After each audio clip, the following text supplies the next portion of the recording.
was a nice little beat. I did see that. That's cool. And what is going on, people? It is Saturday night, and next podcast is live. Why you gotta do me like that, nigga?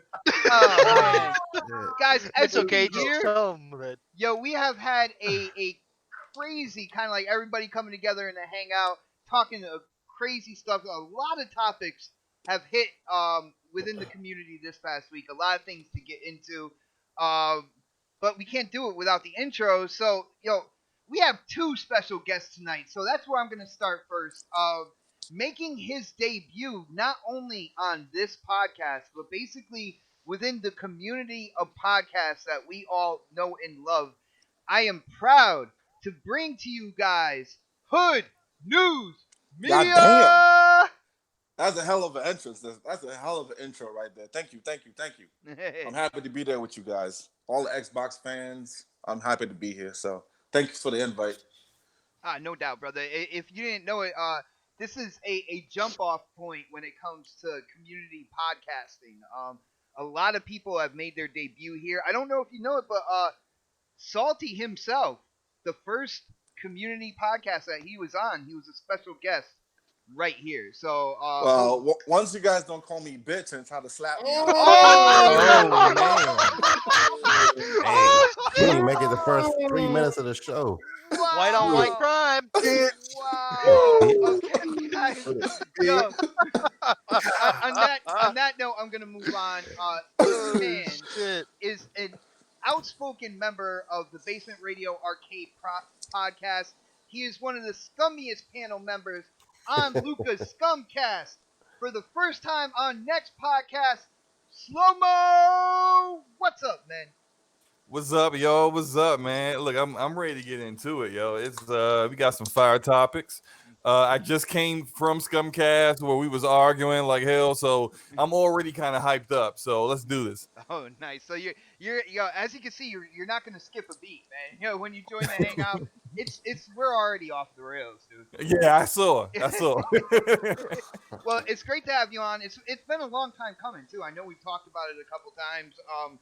Huge shout out to anybody who might have taken up your time this Saturday. Thank you for opening the door and letting Slow Mo come in on this show. I appreciate it.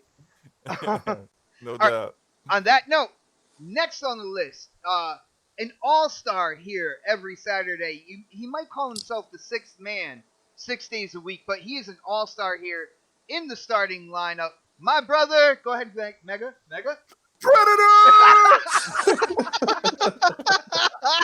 What's up, Fred? What's up? Oh shit! I wasn't supposed to be here tonight, man. But the wifey gave me the pass. We did our anniversary dinner yesterday, and the day before yesterday, and hung out today. Took some pictures, and she said, "Yo, go do your podcast." So I'm here. Aww. Hopefully, chat's cool tonight. It's been like my fourth podcast this week, so I'm drained, man. So glad to get this shit up and going. So let's get it on. Brother, you act like 4 podcasts is a lot. You do realize I do like 4 or 5 per week, right? Well, I had to do that and anniversary events this week too. So That's why you don't play no games, man. What are you talking about? I don't play no games. Dance off. Yeah, Fred must have did a really good job, and he was able to come out here, share his his opinions with you guys. But I don't think his old ass got that rhythm though when he was over there doing that techno though. You know what he did? He put on the next podcast pregame, and the beat there helped him out. Put everything in rhythm. It was good to go. I'm gonna leave that alone. All right, next on the list. Yes, guys, he is back. He is back on next podcast. I know you guys. A lot of DMs. You have wanted him here back every Saturday, and I did whatever I had to do because the community speaks the loudest.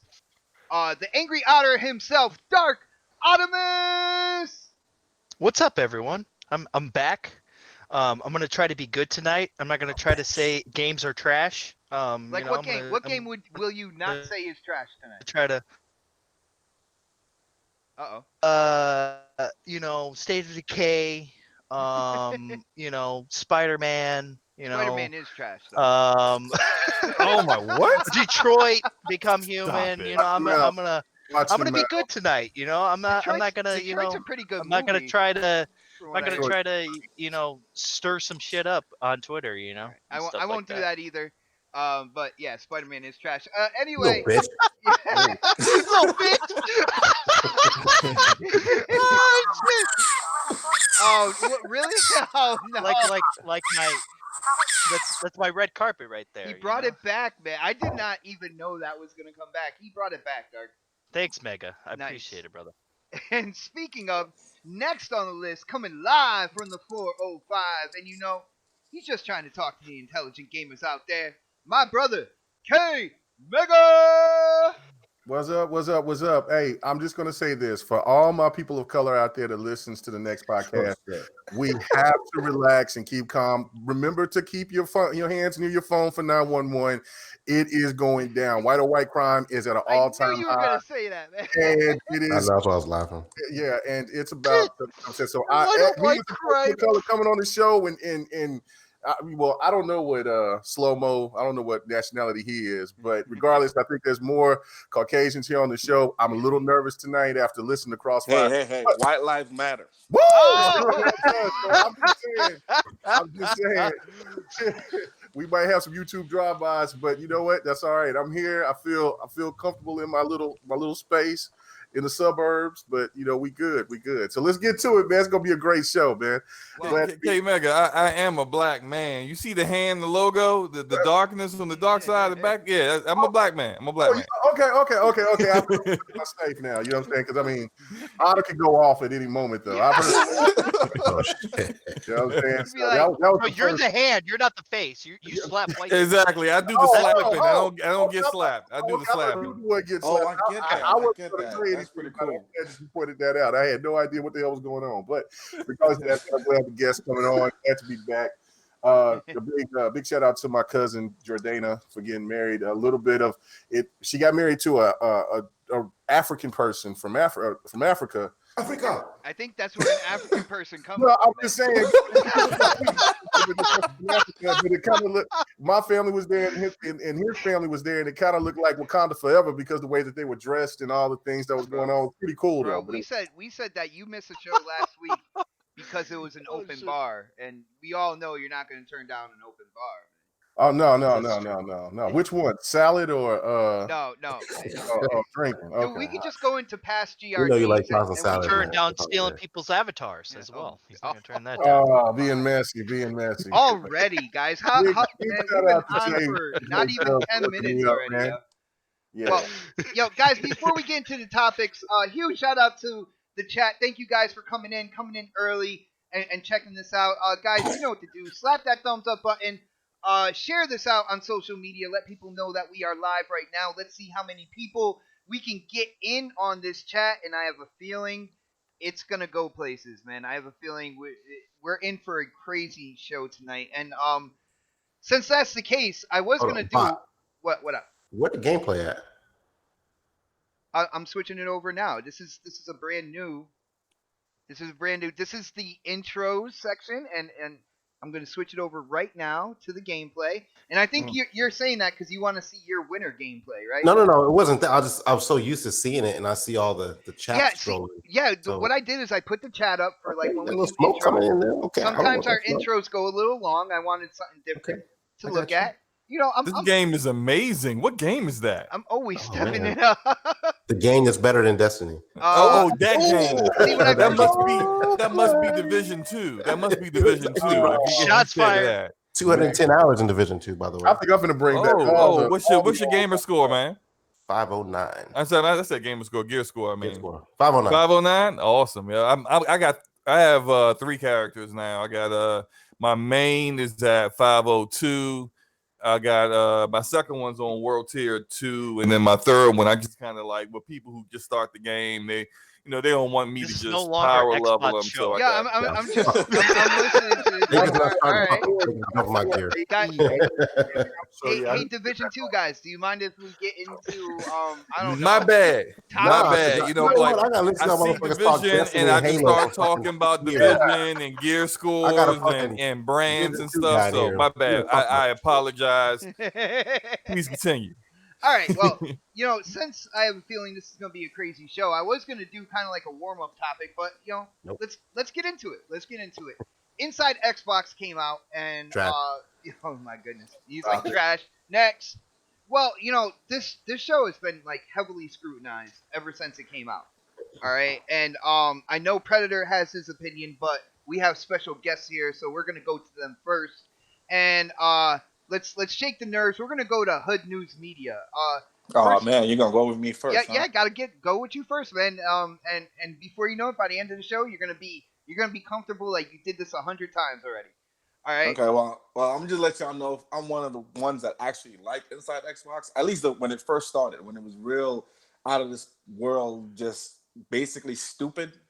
But now that they're trying to get a format, I'm not really with it. I really want here's a code for this game. Here's behind the scenes of how we made this, and here's how we did this. But now that they're trying to get this format together, and it just seems like it's just not a lot of content coming out of that show. So All right. So you weren't really feeling this last episode then, right? not really. I mean, I did like the whole reveal of the sad Xbox that they call it, but the little clip that they did making fun of the actual box, I thought that was pretty creative. I But thought that was good too, man. I ain't gonna lie. yeah, that was funny. That was funny. But I totally hated the rest of the show. So that was it.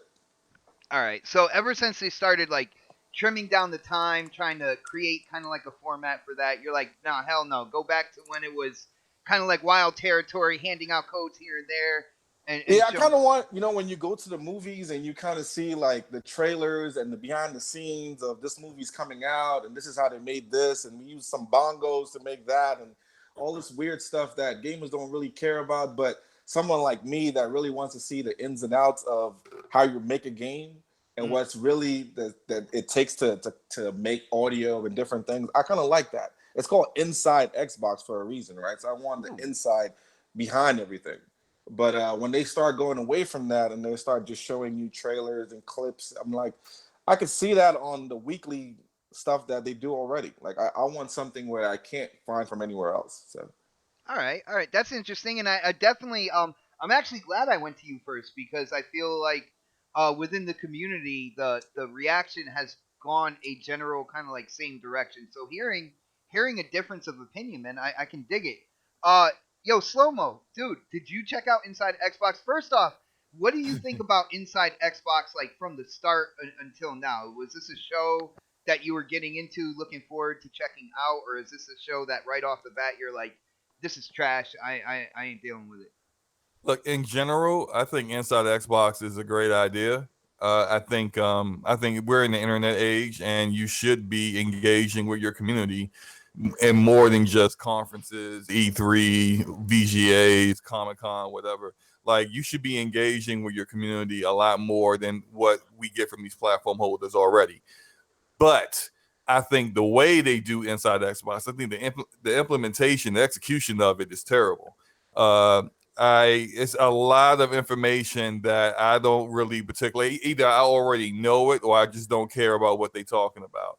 I think sometimes when they do interviews with like a foreign developer and he's got to have a translator up there. I mean, like, you want yo, subtitles? maybe you should have did this. This is boring. I'm falling asleep. I mean, It and does like, take come on. more time, man. I will give you that one. Yeah, I mean, like, listen to a dude speak for 45 seconds in a different language, so nobody know what he said, and then it's like, now I gotta wait for the translator to translate that. Like, I don't, and then it's like to find out that what he just said was just like completely Some simple shit irrelevant. like the game is fun. Yeah, I'm just like, no, I don't want to see this. Like, I really kind of feel, and I've been saying this for a while, I feel like that when you have something like Inside Xbox, you really should be kind of, I mean, you almost have as many developers under your belt as Sony. And you should really start like debuting some of the stuff they're doing on your own platform. Yeah, you want to show stuff at E3, but you can do a behind announce the scenes type thing. yeah, and you not can say what the announce. game is. Yeah, I you got can.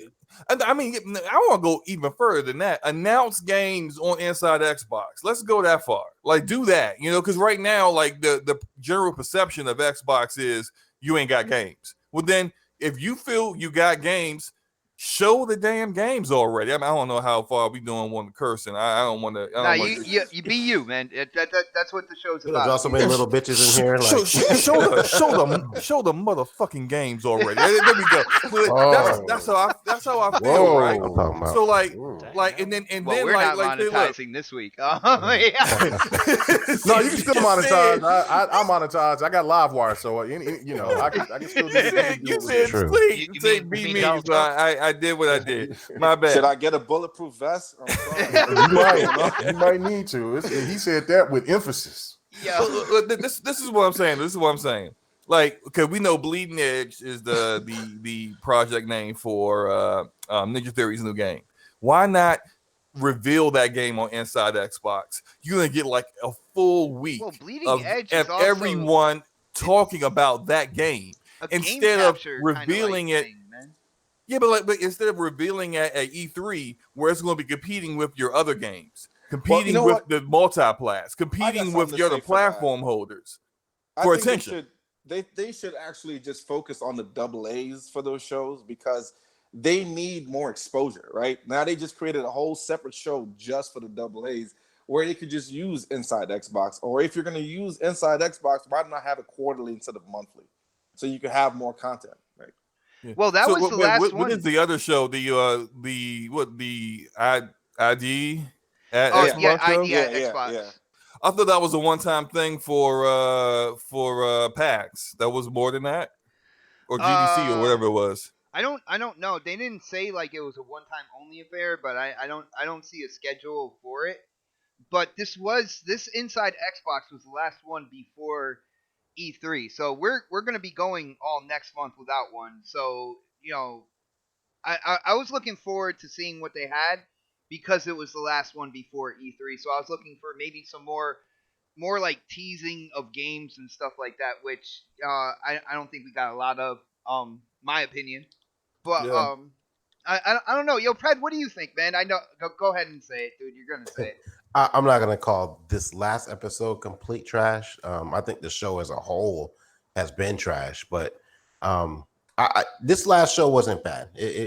I hadn't watched it in like maybe the last 2 or 3, just because they were trash. But this last one was decent. I mean, I like the the new Xbox reveal and stuff like that. I like the little joke they played and stuff like that with the little tape and stuff. I think that marketing was funny, man. That was good because like they're making fun of themselves basically, and I kind of like how what's the guys that did the Skyrim shit when they had it on the at E3 they had it on the fridge and shit like that, and you get it on your smartwatch and shit. I forgot Bethesda did that shit. I think. Damn. So they were making fun of themselves, and it was kind of funny, but most of the time the shows are kind of like, whatever. But like, I think the biggest issue with Inside Xbox is that we already know what's going to be on there before the show even comes out. Like, we knew about about the the discless Xbox. We knew about what games were coming to Game Pass, except with the exception of Ninja Gaiden, back in Pat. I'm sorry, Ninja Gaiden, and that was cool as well, but. Typically, most of the shows we kind of know, and they keep pimping out Sea of Thieves on every fucking show. Yeah, good grief, man. I'm like, we had it, we get it. Y'all put money into life, it, bro. For everybody, I guess. I ain't played that motherfucker since like the first couple of months it came out. I'm thinking about jumping back on the Republican, man, with my Obama shoes. You know what I'm saying? Maybe this weekend. It's a money making game for them, but like I don't want to see that all the damn time. Like like the fucking. The hurdy-gurdy and shit they showed a couple, like those episodes were boring as shit. Like the ones when they did with the State of Decay room and shit like that. Oh, that was terrible. That was like the worst show ever. Oh my, it was awful. Good grief. It was like 15 minutes of them doing they went back and did it again. An escape room. It was they just did it like twice. What? Like, come on, man. So like I like that better than doing showing the show, the game? but I think the content that they're putting in there is kind of fucked up. And then like the host, like I don't like Larry in that show. I've never liked him in that show. That's not a place for him. He's got a weekly show already. Like, pull him out of the way, put somebody else in there. He just seems out of place. Everybody's like wearing jeans and t-shirts, and he shows up in a suit. Like and white gloves. With the white gloves, baby. It's like he wants the limelight, and he's getting it, but he doesn't need it on that show. move out the way or put somebody else in that place. I'm never. Yo, I'm not who's a that fan of dude's name? him. Ricari? Like he's good on that show. Yeah, Yeah. like they're more in tune with the younger crowd. It Yeah. seems like where Larry's like that Exactly. old dot. They He's need like that some old younger dude dudes. dancing in the Yeah. club on the floor, and you're like, what the fuck is this old guy doing out here? That's what he looks like. So With like, the get him the fuck Hawaiian out of there. shirt and the short freaking khaki Fucking the shorts. dad you know? jeans Yeah, on, yo, for So like, I mean, this last show wasn't that bad. They've had worse shows, and it luckily they're wasn't my taking a break. favorite, man. I will say that. It wasn't my favorite, but I again they've had worse shows. So I mean, Mm. I like what Inside Xbox is. I just don't like how they're presenting things. I think Dude, it and could be done better. I think they need new writers when it comes to their humor because their humor is not coming across for anybody right now. Yeah, it's a bit dry. Yeah, they try to be funny, and I give them props for that. But I don't feel I feel like the majority of people who are watching it, it's more cringing than laughing when it comes to the jokes that they put out there. So, So yo, I take it you didn't think that their little video announcing the new Xbox was very humorous, huh? I thought it was funny. I actually like thought that one. was funny, but when it's like their one-on-one interactions where they're trying to bust a joke like personally between each other, I feel like that's where they kind of fall short with their humor, man. Yeah, because I it's all kind of feel like scripted. the women are better than the men. Like the women do a better job than the men in Xbox. Hey, my boy Ricari's holding it down, man. I still think he is. Yeah, he the does a best great one out job, there. but Girls he's thought. younger. All the other dudes are mad old. They like freaking grandpa having like tea and something. All right, yo, huge shout out to our brother, part of the Next Podcast family, Knoxximus, hitting up that super chat. He says, shout out to the Next Podcast family. Wish I was there with you fellas, but I'm on the grind, grinding. LOL. Have an awesome show. Yeah, he's at work right now. He's pulling like 12-hour shifts, stuff like that at work. So yeah, huge shout out to Knox, man. Hopefully you're able to tune in and we at least make a couple hours of your night like that much better. Hopefully. But on that note, yo, K Mega, what did you think? Did you check out Inside Xbox like from beginning to end, and what did you think about the show, man? Yeah, when I got off work, I went and checked it out, and I mean, I enjoy Inside Xbox because I know what it was when they first brought it out. I mean, I've said this numerous times. I'm going to say it again.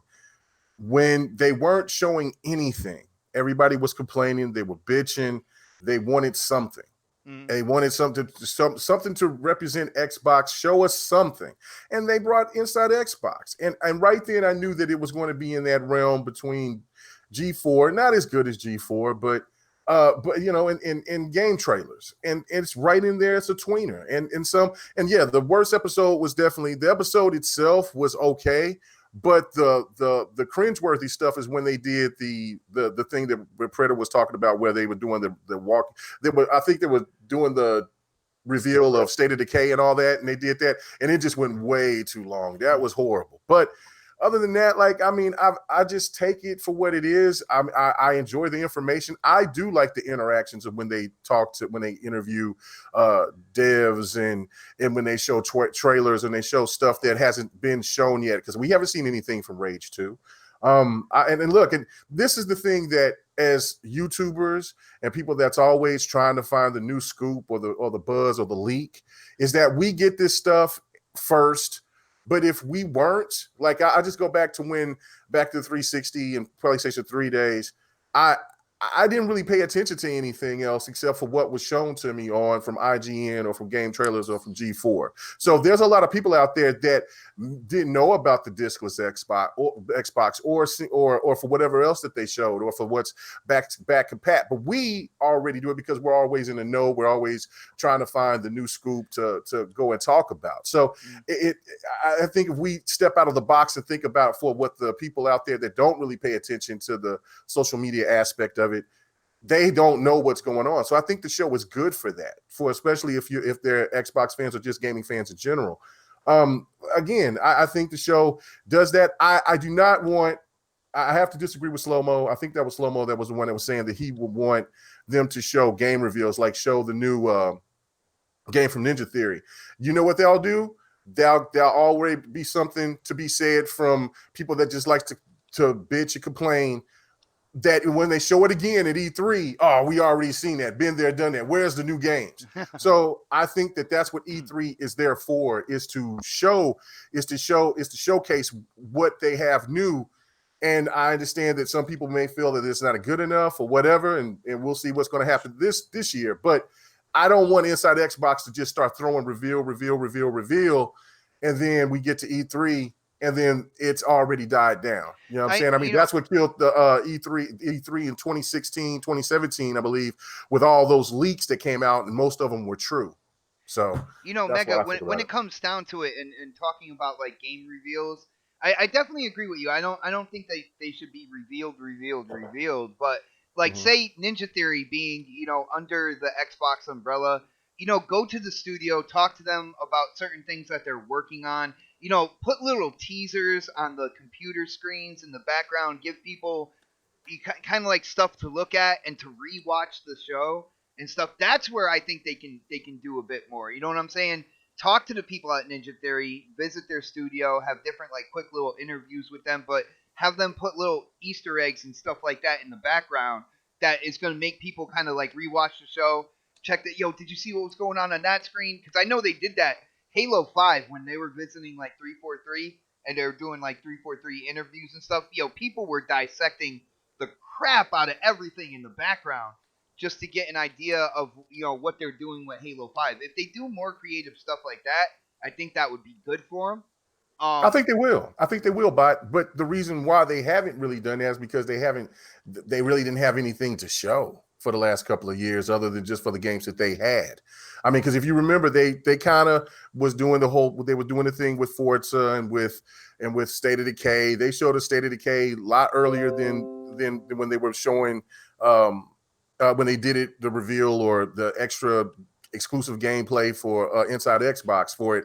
But I don't think that they had any games like that that people can get to sink their teeth into and look at this AAA, this new AAA game that's coming out. I think that now, since they're working on them, that will be the future Inside Xbox. I don't think that they had the opportunity to do it here the last couple of years. All right. Well, what up?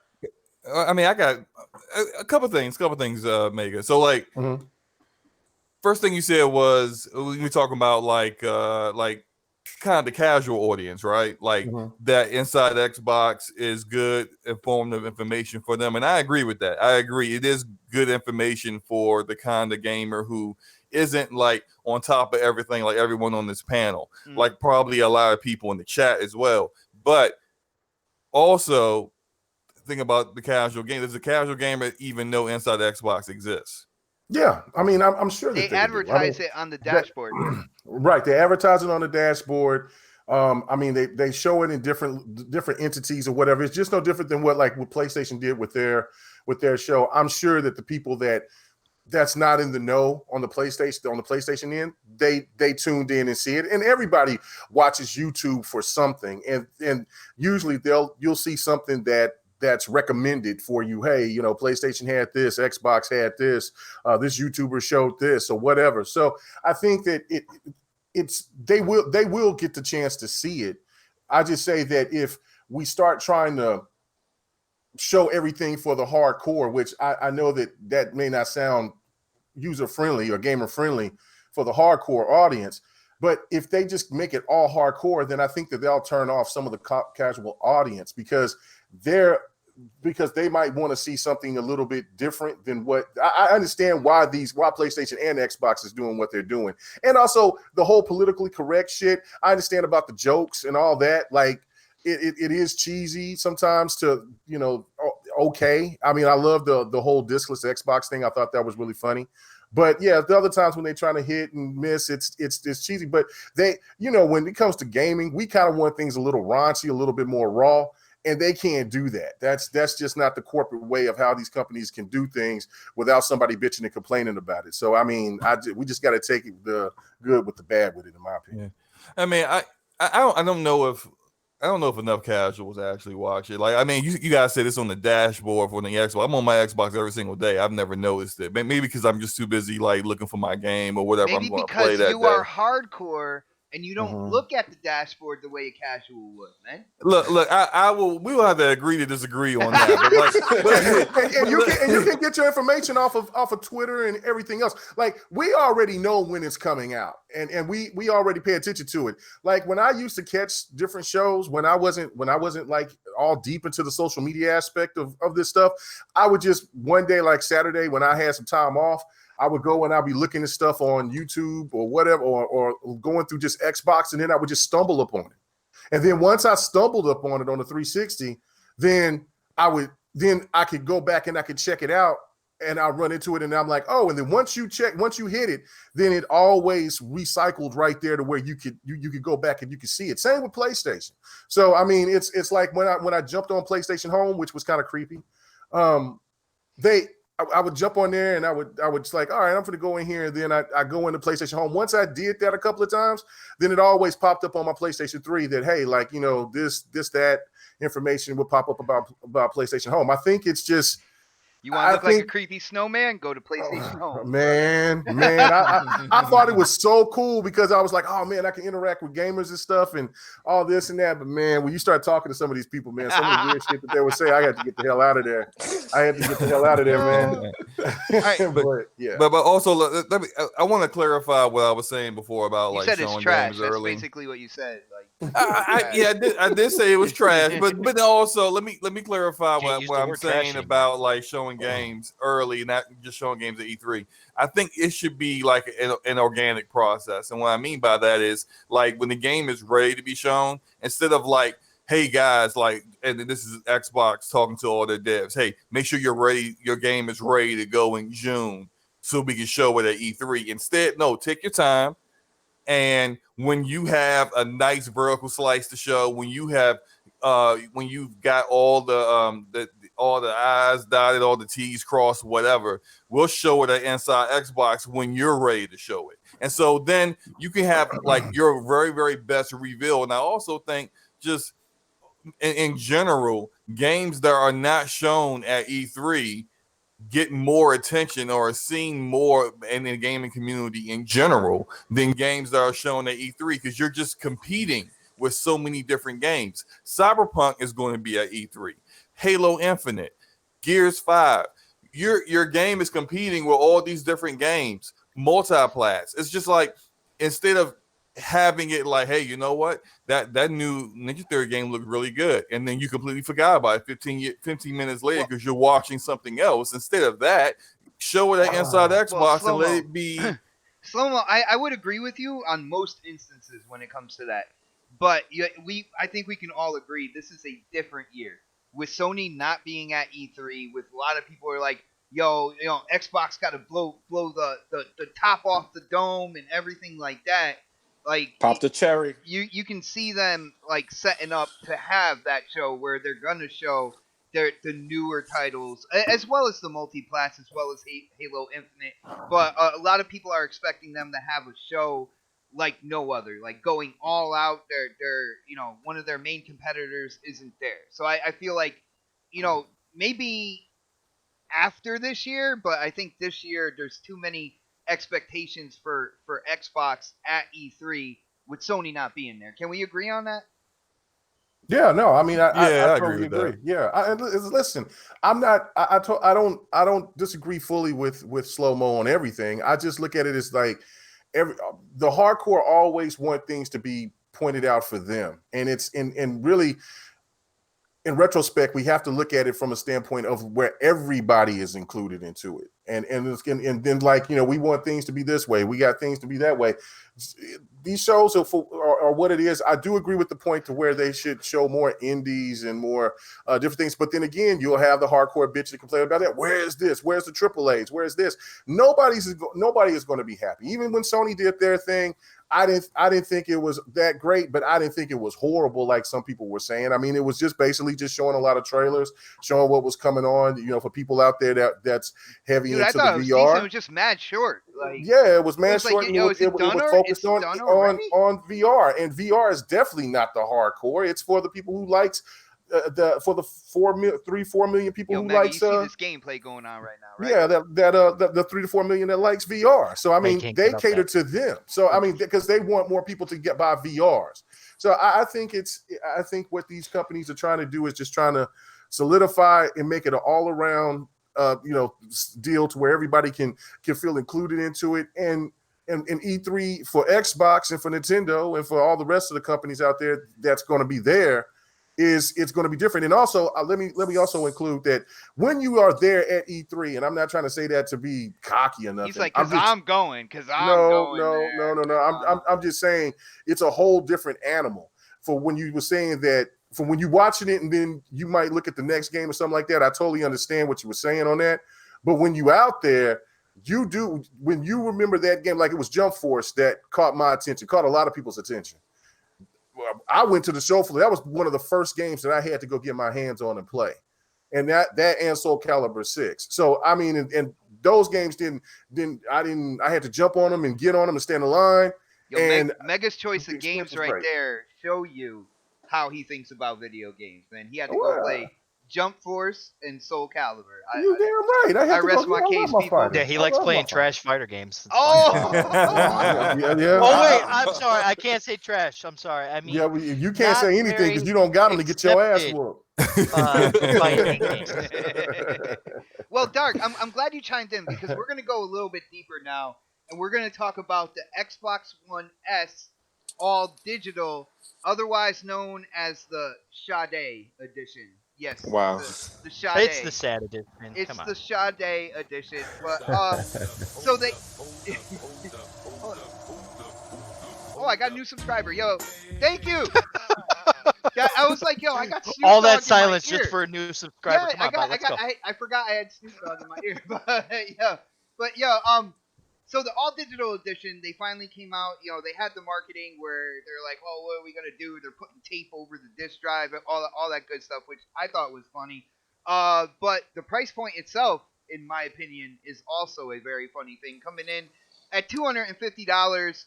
But with that being said, that is the retail price, and they said that wherever this is sold, if there's a sale on the regular S, the all digital will always be $50 less than that. So, Dark, I got to get your opinion on the all digital system, and what do you think about its unveiling, the price point and everything like that? Are we good to go with all digital? I can't speak on Inside Xbox, huh? Did you? Uh-oh. No, I didn't. No, well, you can't say it's trash. So, all right, do Well, that real quick, man. If it's really gonna break your heart, I'll let Mega finish. No. Yeah. Are you done? All right, I think we're good. Okay. As a real neutral, not a self-proclaimed neutral, I actually liked Inside Xbox. There's no difference, by the way. It was actually pretty. I thought it was actually pretty good. What's going on? Okay. It's Mega messing with me Mega again caused over and him to over. retire before. Don't do it again, man. He does this because he knows he can't play me in real video games, so it's fine.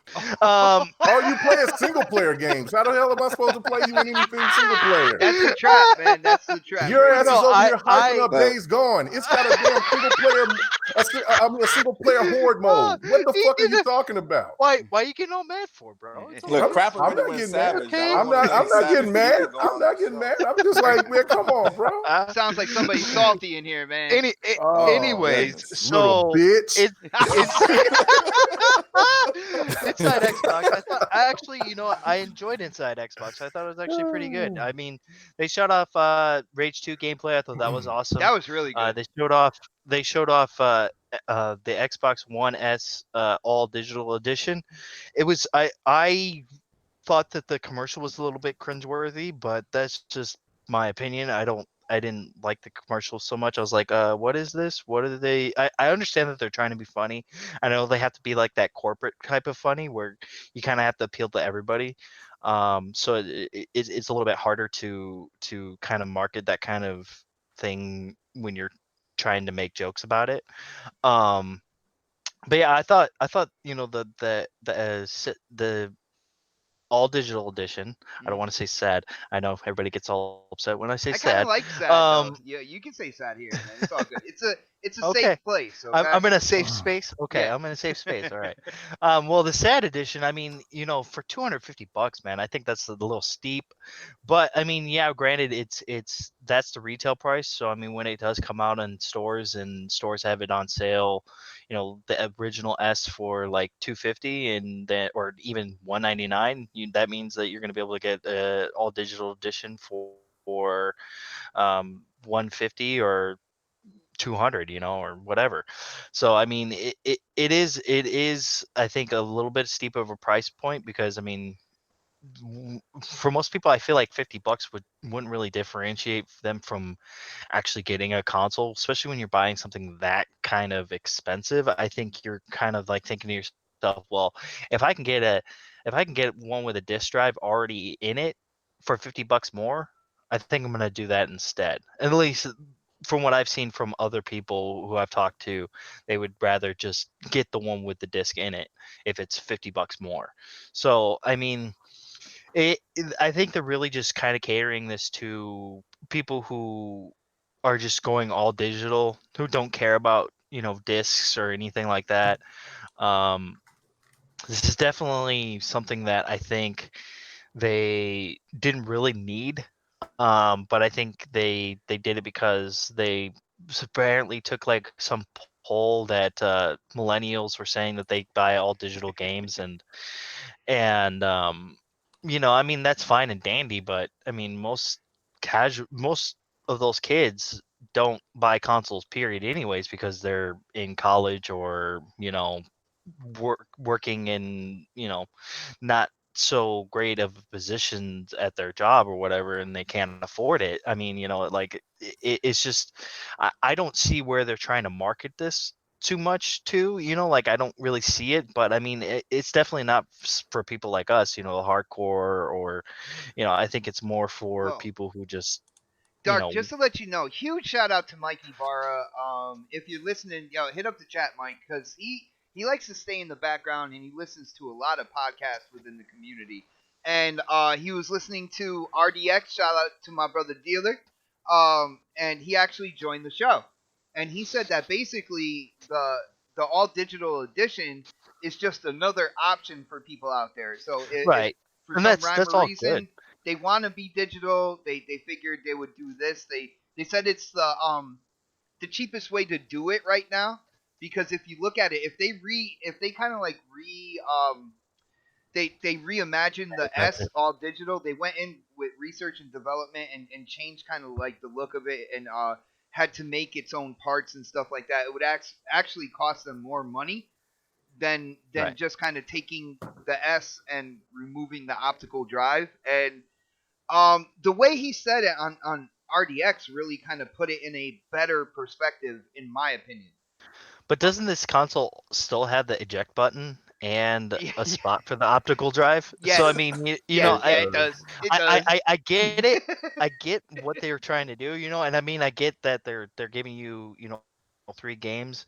Of course, 2 of them you can get in Game Pass, and the other one you can buy for cheaper than you know, like you could probably buy it for like $1 at GameStop or something like that, So I mean, that's all fine and dandy, but I think that this was kind of a missed opportunity for them to be able to do it with an X instead of an S. Like I would rather have seen them do it with that because of the fact that they could have, you know, touted it being like this all digital edition, but then also you have the 4K and you have the enhancements and you're gonna have your games are gonna run and look better on a 4K TV, things like that. I mean, I do understand that a lot of people can't afford 4K at this moment, but I think it would have appealed to people more if it was an X because I think Well, they that really fifty do dollar need to drop price the drop, price of that the X. $50 price drop, when you look at it from the price of the X, if they take $50 off,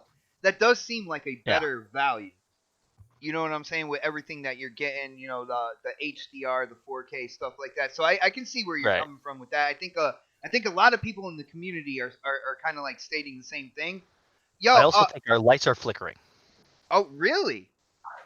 Oh man, we got a full panel tonight. Yo, everybody, please welcome the Don. Hey man, I just want to stop by and say hi. We got some good guests, all that good stuff. I didn't want to ruin the flow though. Well, Dark. I always think leave. that's one of his missions. Yeah, that's my true. bad. Is He's, to, he's is a to live ruin wire, our Donald Trump of next Oh my god. Well, Don, Yeah, get all into your feelings about video games there, Mega. Go ahead. Yeah. And steal people's avatars. Oh, Oh. yo, Don. Well, Don. If you're gonna hang around for a while, because we're gonna be talking about kind of like the specs for the PlayStation 5. Are we talking about Mega's avatar? Why is that a topic? It's because Dark wants it to be one, man. Yeah, that's right. I don't know. I mean, I'm sure he's got good inspiration where he got that from. But anyways, keep going. See. But Don, I'm over here trying to be cordial. Y'all, Man, see, I'm being cordial too. we got guests tonight. yeah, We got Slow guests. Mo's like, why the hell did I say I'd come on the show, man? Like, Oh no, I love this stuff. Please fight. I might throw a knife out on the floor and just see what happens. Look, I'll come out of it. You sound like Yeah, my listen, sister Luca. listen here, though, Slow for Mo. real. Let me turn you on to this thing called Twitter. There's a lot of fighting there. Oh yeah, Oh, please. Oh. I've been enjoying it all this week. It's been awesome. All right. It's man. kind of not awesome. Yeah. When you look at it, but keep going. All Sorry. right. Well, let's. I'm gonna get to you, Don. I want to go over to Hood News over here, and Hood, man, I want to know like what you think about the unveiling of the all digital price point, $250. Of course, it's an all digital system. As you can see, like it's shipping still with the eject button, and there's still the ports in the motherboard for the optical drive. So I want to know if you think this was a good way to put it out there, kind of just taking the optical drive out. But what do you think, man? I thought it was genius that they did that, and they made fun of it. So they showed that they know what they're doing. It's not going to be a lot of R&D to kind of get this out there because they know they're just trying something, right? The one point that I think that they messed up on is the marketing. You're selling an all digital system. Your whole plan is services all digital. There's no 1-year Game Pass. You just said you had the Ultimate Edition for Xbox Live and Game Pass. You're not going to even include that in there. I mean, when I get an all digital system, I want games already attached to it. I want to be able to play games. And most of those games that they offer are already on Game Pass. And you're giving Game Pass for $1. Just give me some Game Pass. Just give it to me for 6 months or give me a year. I mean, I just felt like if they added that, it would have gone a lot smoother. And I'm not sure like what they do with marketing, but their marketing sucks. It hasn't gotten better. Mm-hmm. And Aaron Greenberg, I watch him, and he always gets digs on television. He hates television. He's always about having the marketing that's the best, but he doesn't believe in the old school marketing. And I just feel like they just haven't gotten any better this year in marketing. And it's gonna be sad if they go into the so-called next generation and they're still doing the same stupid marketing that they're doing right now with their products. Yo, Hood, So. was that sad pun intended or not? Because you made me laugh, man. I'm just saying. It was I actually had a big argument with him. Like we're going back and forth about his marketing, and he's like, "Who's into television? Who watches television anymore?" And I'm like, "Dude, are you being serious right now?" Wow. Yeah, he's old school, but it's the old man syndrome over at Xbox. Yeah, when him and Major Nelson put together, like they can start a retirement home. Yeah, they need some Bengay or something. I don't know what's going Yeah, on. he said Bengay. Dang, but that's a low blow there, No, bro. see, and A low blow. part of me is salty because Aaron Greenberg, he follows my wife, he doesn't follow me. So I will say that. I will say that. Oh man, really? It might be a little bit of that. I gotta be honest with the Oh, people. Man, can you blame him, I though? wouldn't even say that on TV, bro. I wouldn't. I mean, say Dude, TV. I gotta I start wouldn't put that gaining weight, be get out some there man on. boobs going. Maybe then I they'll wouldn't follow even me. let that be on the airwaves. Yeah. Somebody might use that against you. Yeah, it's what people have tried to use so much against me, man. Come on now. These gaming streets man. is filthy, bro.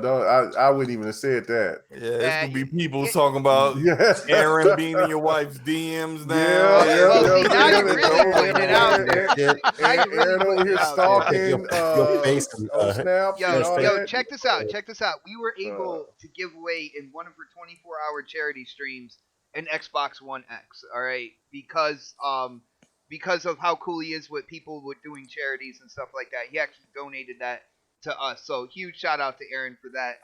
That is one of the things when it comes to the Xbox, kind of like the people who work over there. They are definitely down with the whole giving to charity and stuff like that. And speaking of which, oh snap, it smell hitting up that super chat saying over 100 people watching. Hit that thumbs up button, please. And she said please, so you got to do it, right? You got to, right? But Unless you Aaron Greenberg. Yo, all right. Don, I'm gonna try to move on here. Yo, Don, I will give you hell for that one, bro. Don, what did you think about the unveiling of the all digital edition? What do you think about the price point? What do you think about how they put it together? Basically, just using the S without the optical drive. Like literally, like you could plug an optical drive into the motherboard of the all digital. Like what do you think, man? First off, it shows you how close these consoles are to a PC, to be honest with you, because that's what the difference is, right? You either plug in or remove items. So it is very modular in that sense. I think it makes sense. I don't know where people keep saying the eject buttons on the case. I've seen all the videos of people actually tearing apart the console. It does not have the eject button. All right, well, that's good. I think that's coming from a lot of people that are doing like Photoshop work prior to the launch of it. I mean, I don't have it in front of me myself, right? But I can only go off of the people that are actually disassembling it, like influencers that received them and they're taking them apart. There's no eject button on it. So, but I mean, outside of that, I mean, it is what it is. I think the price is a little high. I think we talked about that before, the rumor was officially announced, and that stand it doesn't change. I think the roadmap is honestly for the holiday. Is about getting both the S and the all digital at that really low price point eventually during the next holiday season. So all right, I got you, bro. That definitely makes sense. Coming out with it now, it's always going to be $50 less than the S. If they do a crazy sale, which they have been known to do, over the holidays or whatnot, you can always get all digital for $50 less. So that could definitely be a thing. Slow mo. I think you might want to come in on this. I think you might have an opinion or two when it comes to the all digital system. $250, man. Are you gonna buy it? No, I'm good, man. I got a 1X. I'm not getting that. I would not. I failed to see any reason why, if you already have an Xbox, why you would pick one up. Honestly, I know of a couple of people who are thinking about getting just like a second one, just for some place in the house where they could have like their. The bathroom. I have a friend of mine. I have a friend of mine who's like his kids are always like watching Netflix and Hulu on his Xbox when he wants to play, and he's thinking about getting one. I'm just like, well, just get a Roku. It's like way cheaper. A Roku handles all of that, and he's like, oh yeah. It's just like this. I really don't see a reason for it. But if you don't have an Xbox at all, I can understand people getting it. I didn't like the price until the additional information came out that said, hey, it's always going to be $50 less than the 1S, which is great. I like that. That's a great idea. I just kind of wish, and this kind of goes into what Hood News was saying about marketing and information. I didn't know that. I watched Inside Xbox and I didn't get that from it. I don't know where that information came from. They said that Inside Xbox, man. They did. You might have fallen asleep for like a couple seconds. Right, you're right. I may have nodded off and missed it. My bad. But it's just it's that's a great idea, especially considering like the majority of the time, if you're looking for a 1S out on the market, it is likely either $250 or $200. And in those places, if it's the SAD edition is $150. Hey, go ahead and take a shot at it if you don't have an Xbox. I don't see any problem with it. I do somewhat agree that I think it was the Don that said it, that or it may have been Hood News that said it about the games that are included. Like all those games are in Game Pass. Just give people like 3 months of Game Pass or 4 months of Game Pass free. If that's what you want to do. Those games don't mean anything, especially do a considering year Game Pass, man. Really make it worth it. Yeah. yeah, especially considering they're probably going to have a card with a code with Game Pass that comes in the box too. So it's like you're giving us these 3 games that are already in Game Pass. It's kind of pointless. So I did have a thought though, and my thought here is that like they're introducing this as a way to phase out the 1S next gen, because I'm pretty sure like they're going to still keep selling the 1X, even though the Scarlet systems will be out. This and they may still sell either this SAD edition or the 1S. I could really see them just discontinuing in 2020, discontinuing the 1S and just having the SAD edition as like the low end system to buy. So if you are hard up on money and you want to get an Xbox because you want to play Halo Infinite or whatever. You gotta remember with the Scarlet, supposedly they're gonna have a cloud box as well, which is probably gonna be a lower price point than even what we're seeing with the S and stuff like that. So there is another kind of like a streaming box coming out with like Anaconda, Maverick, what you said, like the Scarlet devices. There's gonna be a cloud box as well. I would agree with you if I didn't check out RDX and with Mikey Barra.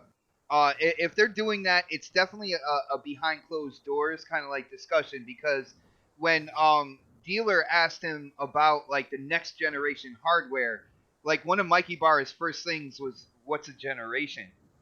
Like in other words, like that forward compatibility and stuff. They're definitely, I can almost guarantee that they're doing that. It's something that I've been saying for a long time, but I feel like they're gonna support the systems that are out there for as long as they can. You know what I'm saying? So I really feel I'm gonna take Mikey Barra at his word. It was just it was an option for people who want to be all digital, a $50 cheaper kind of like price point, not necessarily dropping it down to the point where they're trying to entice people to go all digital. But if that's what you want to do, if that makes you more comfortable, there's an option there for that. I'm gonna roll with Mike on this one, and I think that's exactly what they're doing. What do you think, Pred? Pred, coming in all digital, man. I know we talked about it before when it was rumored. I thought the price point was too high.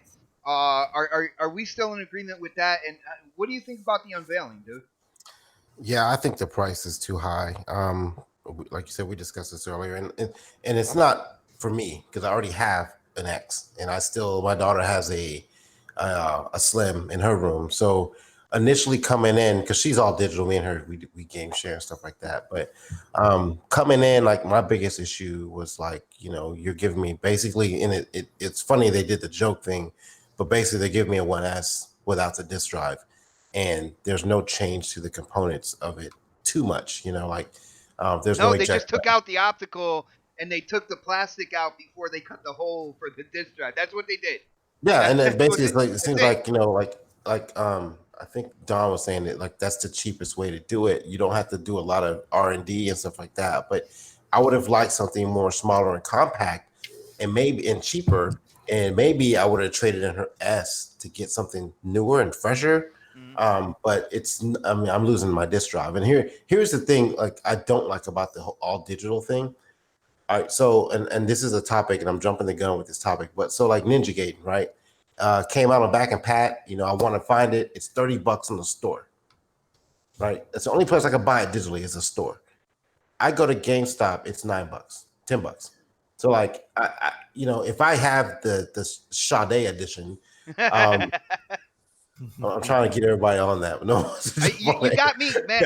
I am sold on that. By the way, if I pick up the Sade edition, I'm stuck with buying it digitally, and it's just like, they want us to have options, but then they're not pricing it competitively with other people. So that is my biggest takeaway from it. Yeah, I could buy it for my ex, but if my daughter wants to play it, which she never would, but if she would want to play that, I can't game show with her like that. I can't, if I buy it physically, I can't even put it in the fucking disc drive because it's not there anymore. So, I That is think, a great point, man. I think Hey, that the Xbox, weren't they supposed to have like a trade in with your physical to get digital or something? I heard something about yeah, They it. that they might do that. It's announce great. that. They might announce that at E3. That was a rumor along with this before they announced the Well, console. everything So else was accurate about the rumor. So where the hell is this They might announce program? it at E3. I mean, that, like I said, inside Xbox is not something that you're not going to get E3, strong E3 news in inside Xbox. Yeah, we don't even have a release date for this thing yet, if I'm not mistaken. May So, 7th, I thought. is it May 7th? Yeah. Yeah. Yeah, Yeah, it's May yeah. 7th. So, yeah, I mean, if they do the trading thing, and maybe they announce it later, but there's no other inside Xbox coming out between now and E3, and I think that the price thing was the biggest thing for me. 250 is really high. I can go out right now, and I just saw it today in the store that I was at today. The Xbox One S at 250 with the Division 2, right? And you can go on Amazon and find games. You can find the console and a game. You're just saying that to get slow mo on your side, yo. No, Package with Division I 2. saw. I went on the military base today, and I saw it out there for 250. So I know it's out there, and I know there's like I looked on Amazon. You can get the 1S for like right at 200 in some places. So, and for them to come in at 250, I think they should have came in at 200 and bundled in. Put it this way: if they're gonna say 250, bundle in a year of Xbox Live and Game Pass. Dude, and I think that's one of the things that when Hood News said it, I was like, man, that's why I like this dude. Like, he's like, put in a year Game Pass. I'm like, yeah, screw the 3 games, put in a year Game Pass, and we'll call it a day. I like So that. thinking forward, think about this, right? And I don't know who said this. Maybe it was Hood. Just talk before me, but like, think of how everything else is going to get priced later on down the road, right? I think they will phase out the 1S and use this as the base console.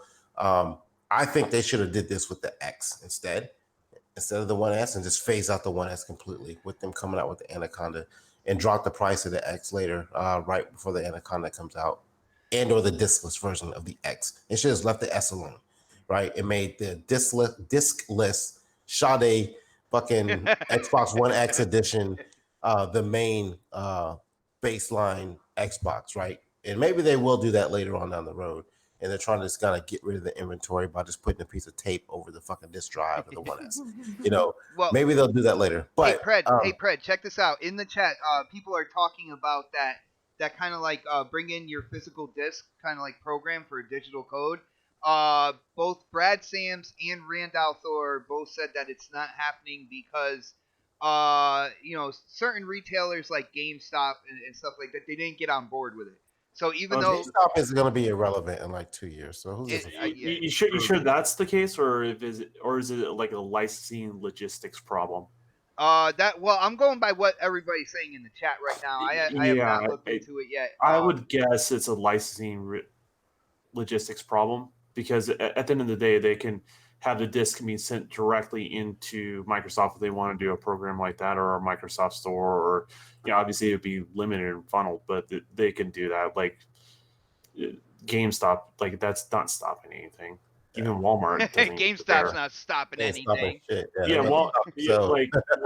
Walmart doesn't care, and Best Buy's like, what? Walmart don't give a shit. They'll sell anything, man. Yeah, exactly. So I don't. I think it's a logistics thing. I think that's the big issue because I don't think you can do a trade in on the 360. I don't think it's necessarily dead, though. To be really honest with you, it's something. They always have ideas, and it might be like limited games, not all. I think only the back and pack games. Moving forward, once the like Pred said, within 2 years when GameStop is done, that's another retailer that doesn't have a voice, and I feel like as we move forward, they'll be able to implement certain programs like this without a lot of the companies like not backing it. You know what I'm saying? I feel like that's going to be down the road.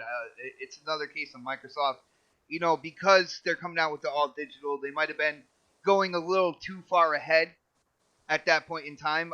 We all know Microsoft's known for doing that. So let me make this last point before you move on. Yeah. Because I was talking about the pricing, right? If this is $250, what do you think the Scarlet's going to be?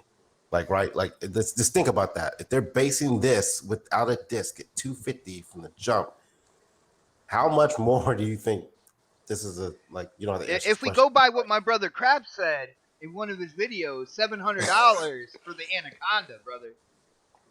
I'm just saying, like the pricing is a little high, so that means that the Xbox Anaconda is going to be, you know, pretty pricey too. The Anaconda's like I'm betting it's going to be pretty pricey. All right. Yeah, Because at the end of You the think day, $700 price? I think they'll I come in said with I said if I'm to believe my brother Crap You in one guys of are his bugging. videos, he Yeah. said $700. You guys are bugging. I would say Anything six. over 500 is an L. If You they do come out not with two, launch they come out with any two kind of versions. console over $500. Look, it's the last They time we might saw have anything one like for this was 400 PS3. though, with kind of like the lower tier Scarlet device, aka Maverick. So I think they'll come in with one with an SSD and one without. Not like no I think hard drive at SSDs are going to all, be but like standard one's gonna have an after. SSD in it, and then the other one's gonna have just a regular hard drive in it. I I'll think- say this: the pricing will be very interesting from what I've seen.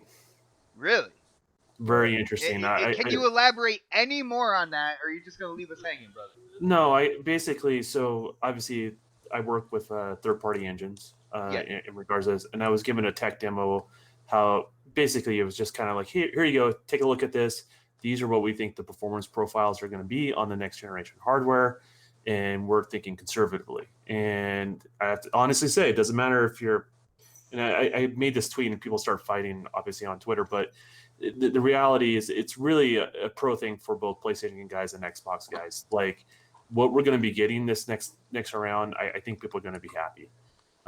There's still going to be a deficit. I'm not going to say which one has the deficit. People are going to just jump to their conclusions. But dude, you put that on Twitter, and you have a whole thread of people jumping to conclusions one way or the other. Man. Yeah, I didn't say. I only said the one tweet, and that was it, right? So I left the platforms out of it for a reason because it was more of a celebration of being excited what's coming around the corner, right? Yeah. But it's going to be interesting. I mean, both companies are going to have a challenge to try to get those at a price point that we're used to seeing as gamers. And I'm going to see it. I want to see how they do it. It's exciting, to be honest with you. So you're gonna have to bring in your firstborn and do down payments after that. Put it this way, I'm glad it's not my job to try to be able to make those things at a reasonable price point. I mean, that's a tough job, man. All right. Well, so the good thing about Xbox is they're gonna have a range, right? There's no more generation, so you basically start off of whatever that digital console is, and wherever your money is, that's where you go. Like if you got $250 in your pocket, you go $250. If you got $599 in your pocket, that's where you at. If you broke, you broke. You don't get anything.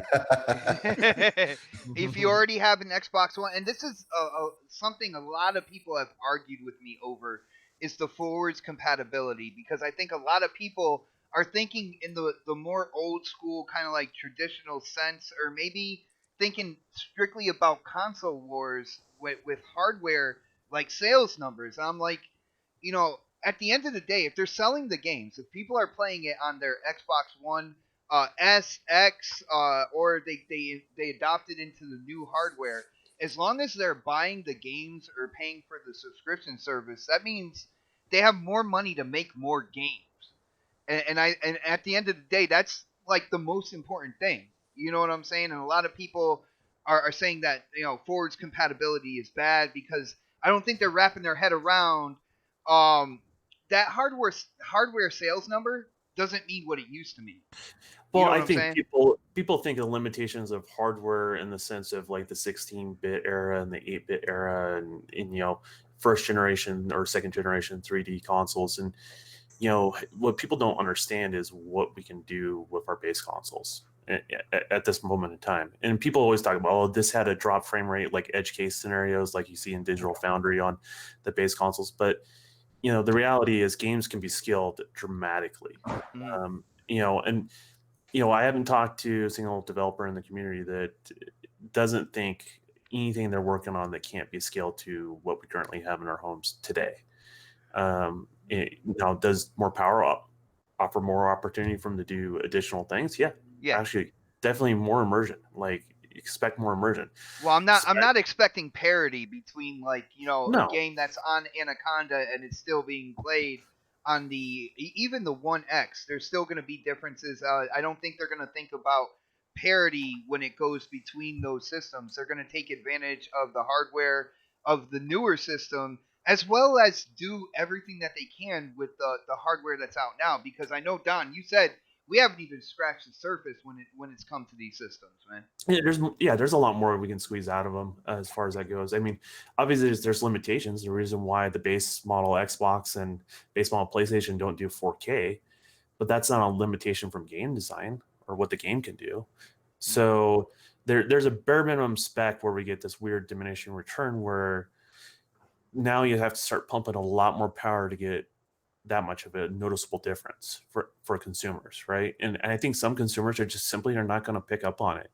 That's the beauty of the choice that we're seeing here is, when you're not tied to an exclusive to one particular piece of hardware, is the consumers decide where they see the difference and where they don't. I mean, and there's nothing wrong with that. Buy what you feel like matters. Buy to what you. you're comfortable with, what you're going to have fun Exactly. with, and you're going to still be able to enjoy gaming moving forward, no matter what price point you're kind of locked into, and that's a good thing. Yeah, it comes like a television or a stereo, right? Like you can spend more money and get more for your dollar, right? And or your buddy Yobi can just send you a 4K television through the mail. What is up, Yobi?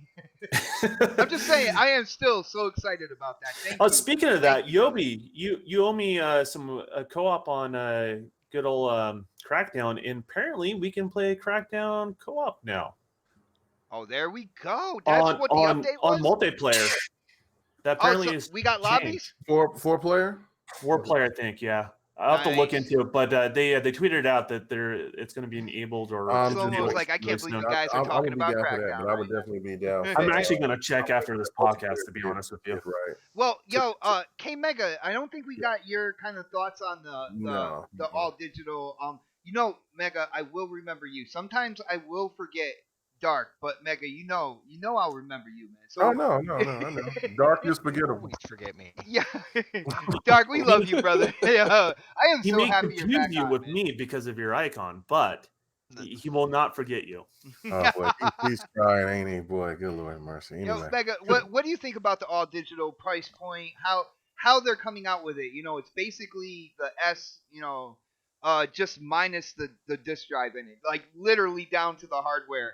What do you think about that? What are your thoughts in general, man? If you heard what I said on GRG last night, of course, it's ridiculous. It's fool's gold. I think that Microsoft is they're reaching. I know that like Livewire 100 was trying to make a point because the real competition, when you look at it from a standpoint of big money versus big money, it's Apple. And so they were trying to compare it to the Apple, whatever the hell that they have, diskless, whatever thing they have. And the point I made was just, it doesn't matter. You know what I'm saying? It doesn't matter because as somebody that wants to get, to want to add another Xbox into the house, because my old lady is really going crazy over Mortal Kombat. And she really wants to play Tuesday, baby. She has gotten really hyped for Mortal Kombat. And she is not a gamer, but she is all in for that, right? She want to risk it all. So I'm like, I'm like, okay, you know what? Maybe I can go ahead and I can get her a diskless. You gotta get a Switch first. Hold on. First off, maybe got the meat rocket, but the diskless Xbox got to you know what I'm saying, you can put it in the house so she can go ahead and play the game, right? But $250 is ridiculous. I'm not paying $250 for an S. I agree with everybody. I said this on GRG last night. Is the same thing that everybody else said was like, look, fuck those games. fuck that. You can't even give me Forza 4. You got to give me Forza 3, Sea of Thieves, and I love my Sea of Thieves, right? But come on. No, you got to give that Game Pass. You got to give that Game Pass. And I would say for $250, it has to be a year, not 6 months. I mean, that to me is because you have no other enhancements added to it. You're just taking away the disk drive. And also the point that I said last night was that, look, the S wasn't, to me, you know, I was cool when the S first came. I was excited when it first came out. I bought it, got the Madden edition, and then, but now it's almost like an embarrassment, because if there wasn't the X and the S was the only thing available, and when Red Dead 2 came out, I was like, Red Dead was the worst version on the S, and you're asking gamers to pay $250? Oh wow. Bullshit. It ain't happening. And you know me, I bleed green. I'm not on that flip-flop bullshit. I'm an Xbox dude. It's Xbox first, everything else is second. But with this, I'm not down with it. I just can't down with it. I will not co-sign it. I think it's absolutely ridiculous. I understand that the price will eventually go down and it'll be affordable to where it is, but the $199 price point was perfect. If you wanted to do $250, you had to add something in there, a better incentive. Minecraft, Sea of Thieves, and Forza 3 is not the winner. So Megan, let me ask you this question. So they talk about a $50 deficit between the disc and the non-disc version. Yes. So is that deficit not big enough as well? No, the deficit is fine if we're talking about the Xbox One S is 200, but you know what I'm saying? That to me is this. The X is.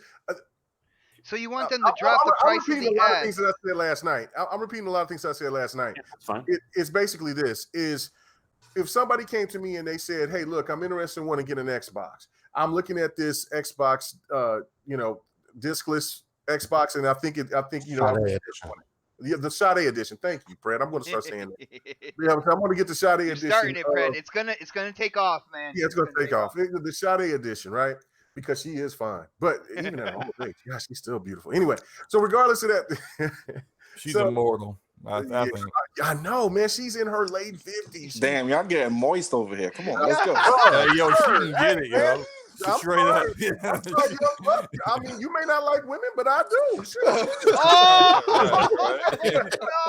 Oh no! It's all good. But anyway, no, this is the thing, right? You telling me if somebody came to me and said they was interested in the Sade edition, right? And I would have been like, cool. But at $250, they probably would have felt insulted if they bought it and then they got back. You know, I would just say, look, save your money and wait till the Xbox One X goes on sale, because that's where really you get your bang for your buck. The Xbox One X is the premier console to me, period. So the S, I understand it's going to go down, but see, this is the catch though. Microsoft is, if it's not a Microsoft sale, then any other sale that's out there from Walmart, Best Buy, GameStop, anywhere else, it's not going to apply to that $50. So GameStop could have a $200, could have a $225 or $200 S, but you're not going to get that $50 off from Xbox unless they're the ones that's doing the sale. And to me, I just think that is a missed opportunity. Well, I think because they're selling a wholesale at that difference too, as well. Like you will eventually see that stuff in a couple months after it being out. They said that wherever they're selling the all digital, it's gonna always be $50 less than the regular S. No, because look, Amazon right now got the Xbox One S. Yeah, but because it's pre-order, man. You're comparing something that's been out for a while versus something that's not even launched yet. So eventually, there's going to be a convergence after it's been out for a while. Eventually, but for right now, the price is not acceptable for me. I'm not excusing the price. I'm just saying that's what's going to happen. So roughly about a month or two, you'll see that difference. I definitely know that, and they probably will announce it at E3 or something like that. But I think that they probably just want to recoup all the money that they could possibly can.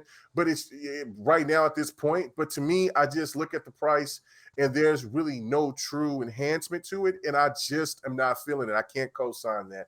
I mean, it's all about something that, what Fred even alluded to. I didn't even think about that, but yeah, if I got a Ninja Gaiden or any other backwards compat game that uses a disc, I can't use that, but yet you want me to pay $250 for that, and then for the S to still be $300 to me is also a fail. I mean, that thing needs to be at a price. The only way that it should be $300 unless it's a custom console. I mean, like, I don't know. It soured me to the core when I seen the Digital Foundry Red Dead comparison, and the S came in last. And I'm looking at my S. I got the Slim, the PlayStation Slim. And when I play games on my QLED, may I add, it's still ashy as fuck. You know what I'm saying? But you telling me it's more ashy on the S? I can't do it. I can't do it. And I will not co-sign this.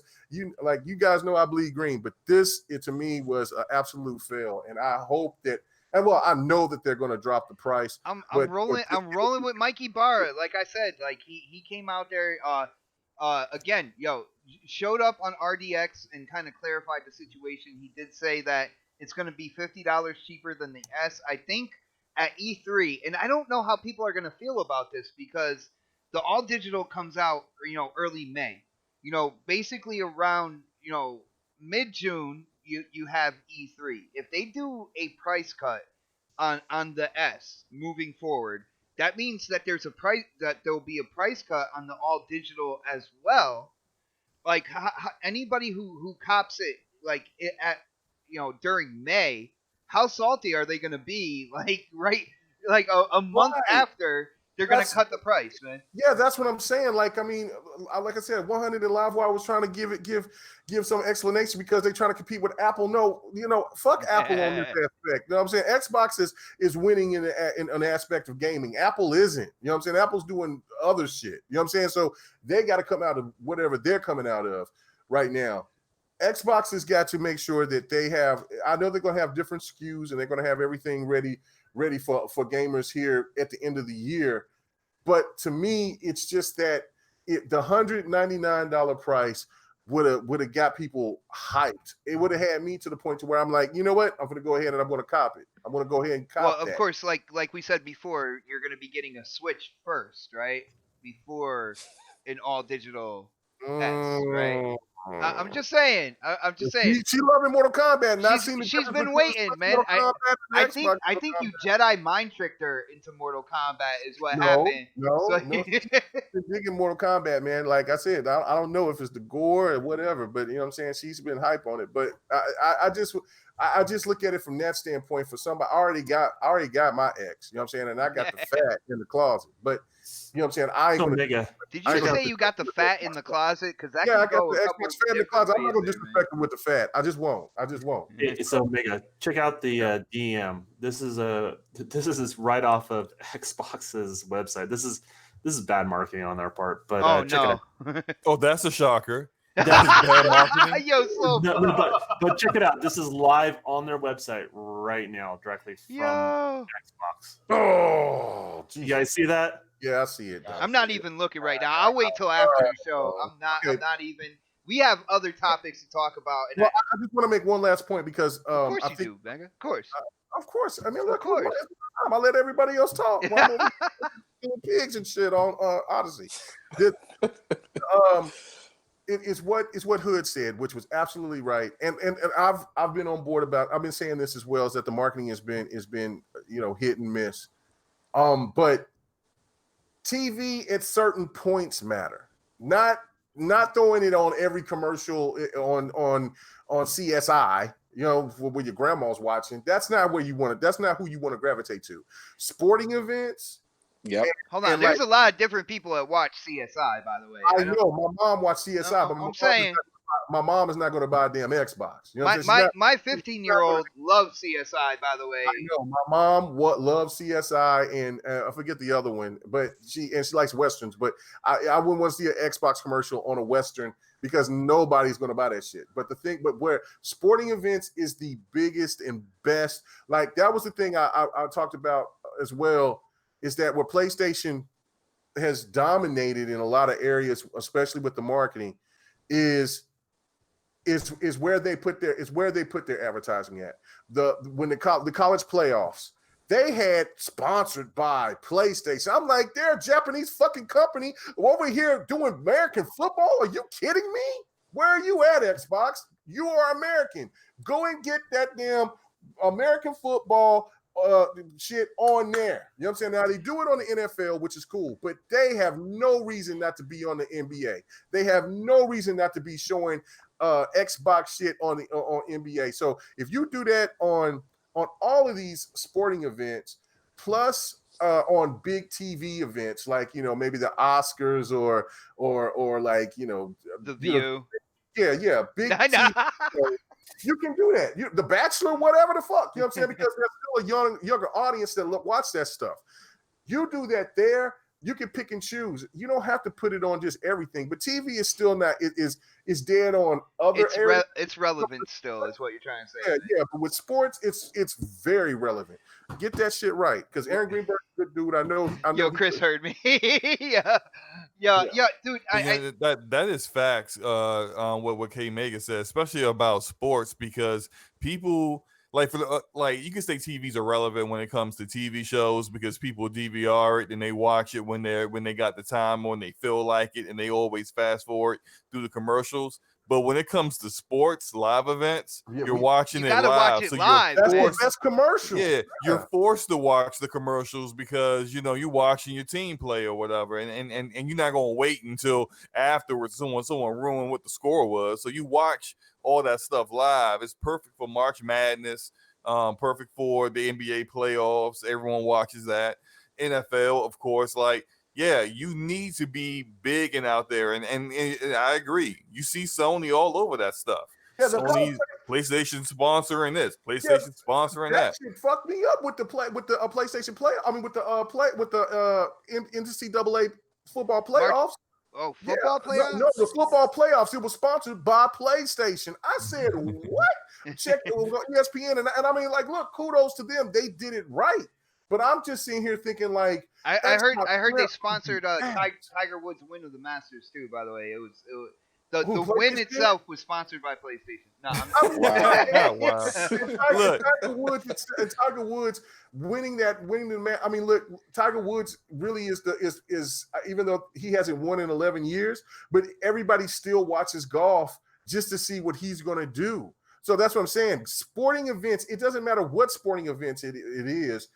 Throw Xbox out there. Don't throw. I mean, you can throw out the Surface and all that, but you have to throw in the Xbox at that time during sporting events because it's live. Everybody has to watch it, and it's one of those things where all the good commercials are coming on. You throw an Xbox commercial in there that's cool and savvy, like they did with the NFL with what they had. Dude that played for the Raiders, I can't think of his name, Marshawn Lynch in them. And then when they did the commercial with Harden and Chris Paul, that shit was dope for NBA Live. What are y'all, you know what I'm saying? Do that. I got a good compromise for you. How about reruns of Roseanne in Home Improvement? My ex loves that shit. She loves Roseanne. Ain't nobody buying no Xbox off that shit. Wow. Or PlayStation. Trust that. All right, guys. Well. Speaking of PlayStation, Mark Cerny came out and talked to Wired. Wired came out with an article and just kind of blew up Twitter. People really started talking about the PlayStation 5, and that's because Cerny came out and basically certified that the PlayStation 5 is going to use the third generation Zen CPU. And the GPU is 7 nanometer Navi based architecture. Not only that, he was talking about the solid state drive that's going to come in the PlayStation 5, talking about reducing load times within games, and that's something I didn't even think about. So I was surprised to hear that. But with everything that he stated, in terms of the architecture and stuff, and I know a lot of people started going crazy on Twitter, but to me, all the stuff that he said was kind of like a no-brainer. I didn't get too many surprises except for the whole solid-state customized drive. Don, I'm going to go to you on this one. I've been waiting to ask you about this. Dude, what do you think about what Mark Cerny said? Are there any highlights there, stuff you want to kind of point out to the gaming community, everybody watching on the show? And, dude, was there any surprises to you, or is this pretty much what you were expecting moving into the next series of hardware by Microsoft and by Sony? Solid state's been something that developers have been asking, but it's more of a kind of a quality of life thing. to be totally honest with you, if you just look at a standard solid state drive.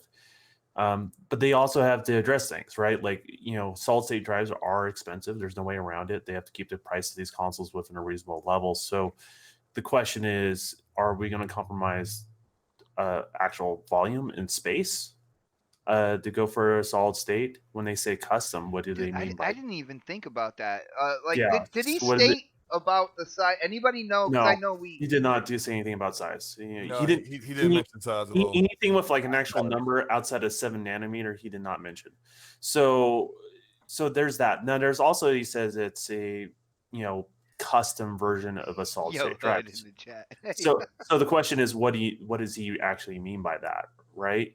And that can be anything from taking a standard solid state and modifying it in a way that it works like an M.2 drive. PlayStation's able to pull that off. It's interesting when you talk Ryzen, you talk anything past Vega, which obviously Navi is past. It's a later iteration beyond Vega. The memory controllers on those things are incredibly fast. Matter of fact, they can be fed from other places other than just RAM. So you can start taking maybe data directly from a drive instead of even have to load it into RAM. So that's a theoretical possible thing. That's all information that's out there. I'm not giving away any secrets. I'm just telling people where to look on that sort of stuff. And being hypothetical, what does he mean by custom?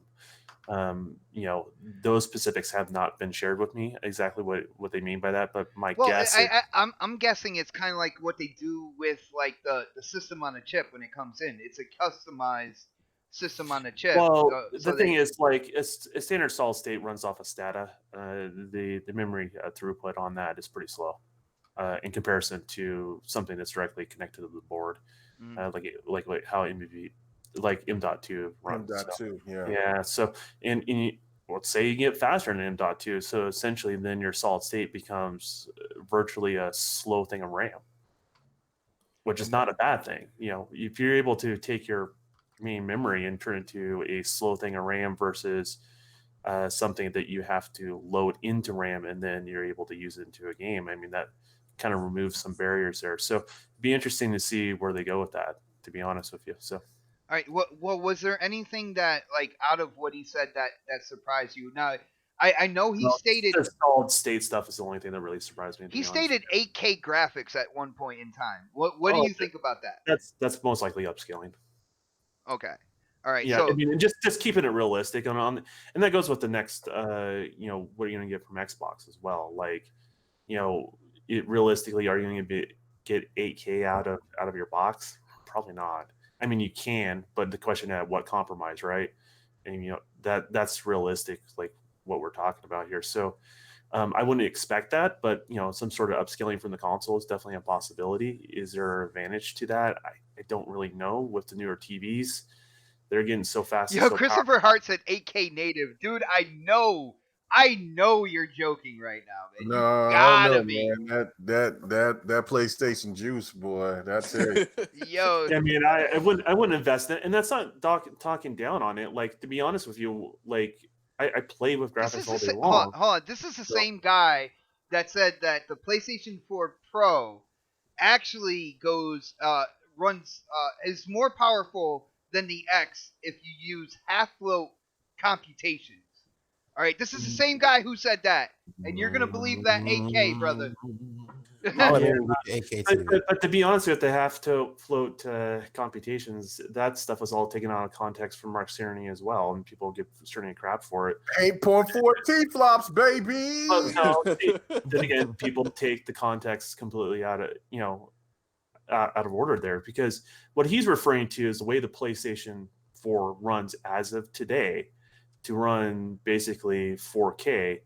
The way their games are running on their box, that's what they would need. And if you look at Xbox, they don't require that because of obviously some special juice they have going on with DX12 and all that sort of stuff. So, they have some differences between the consoles as far as that goes. But people take Cerny out of context all the time.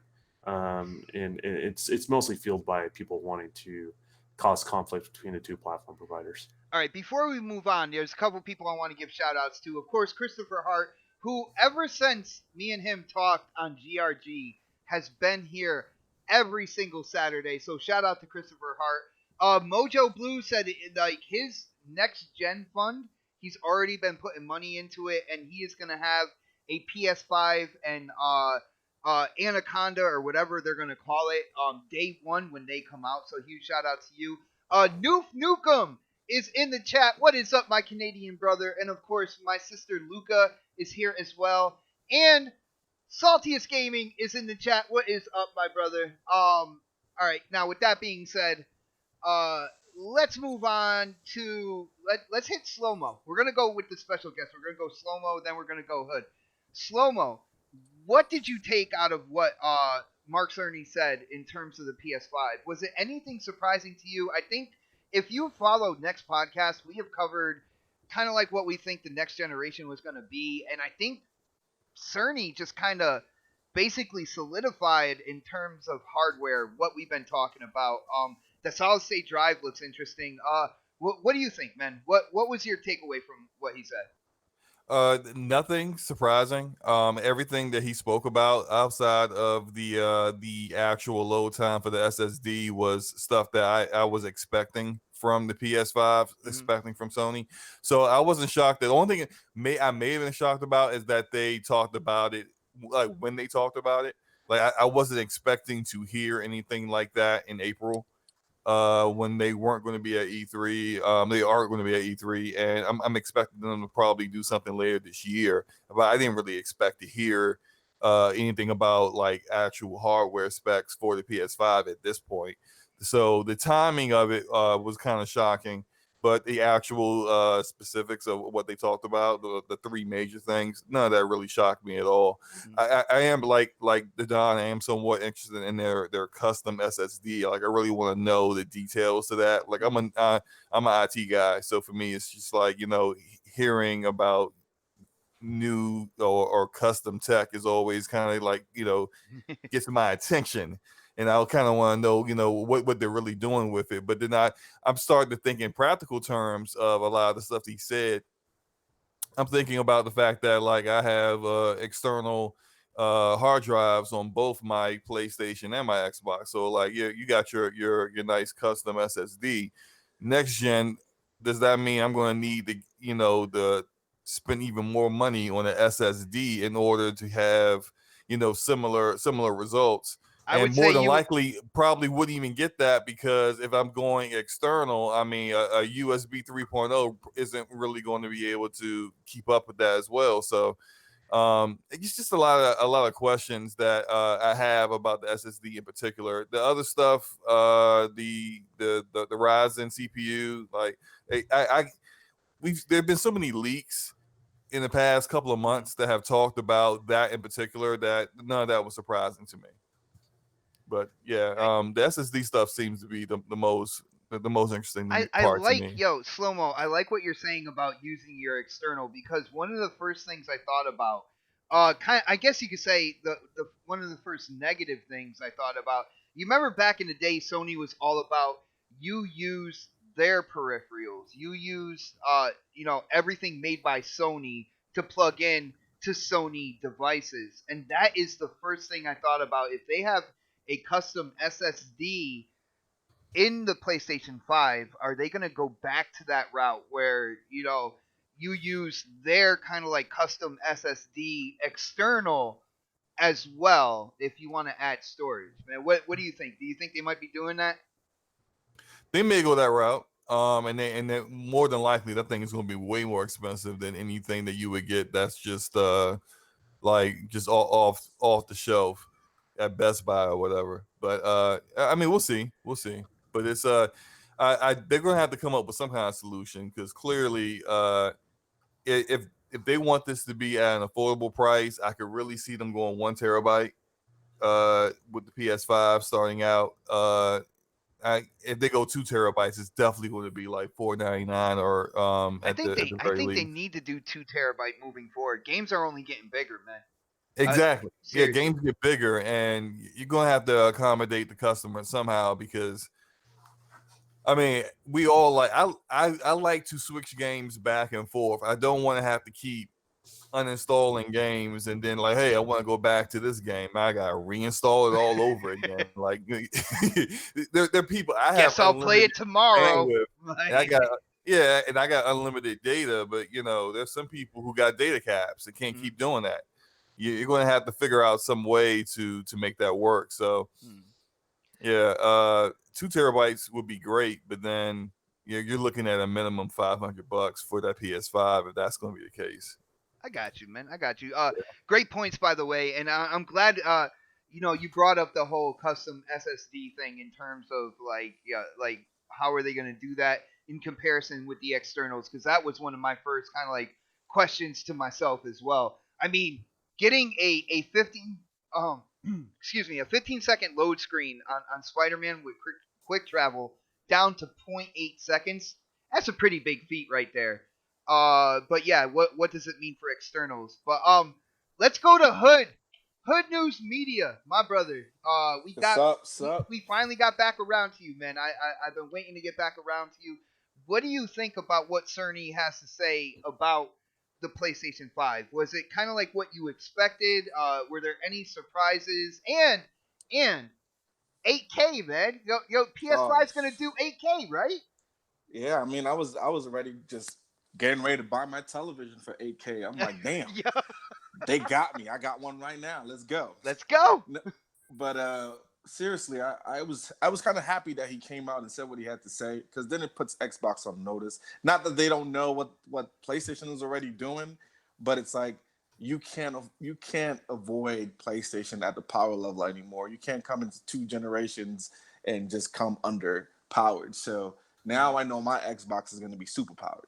So it's going to come out like some Avengers or something. But I like the fact that he took a shot to me at Google with the 8K. I'm like, yeah, really? We're going to do 8K? Google said 8K. They said 8K.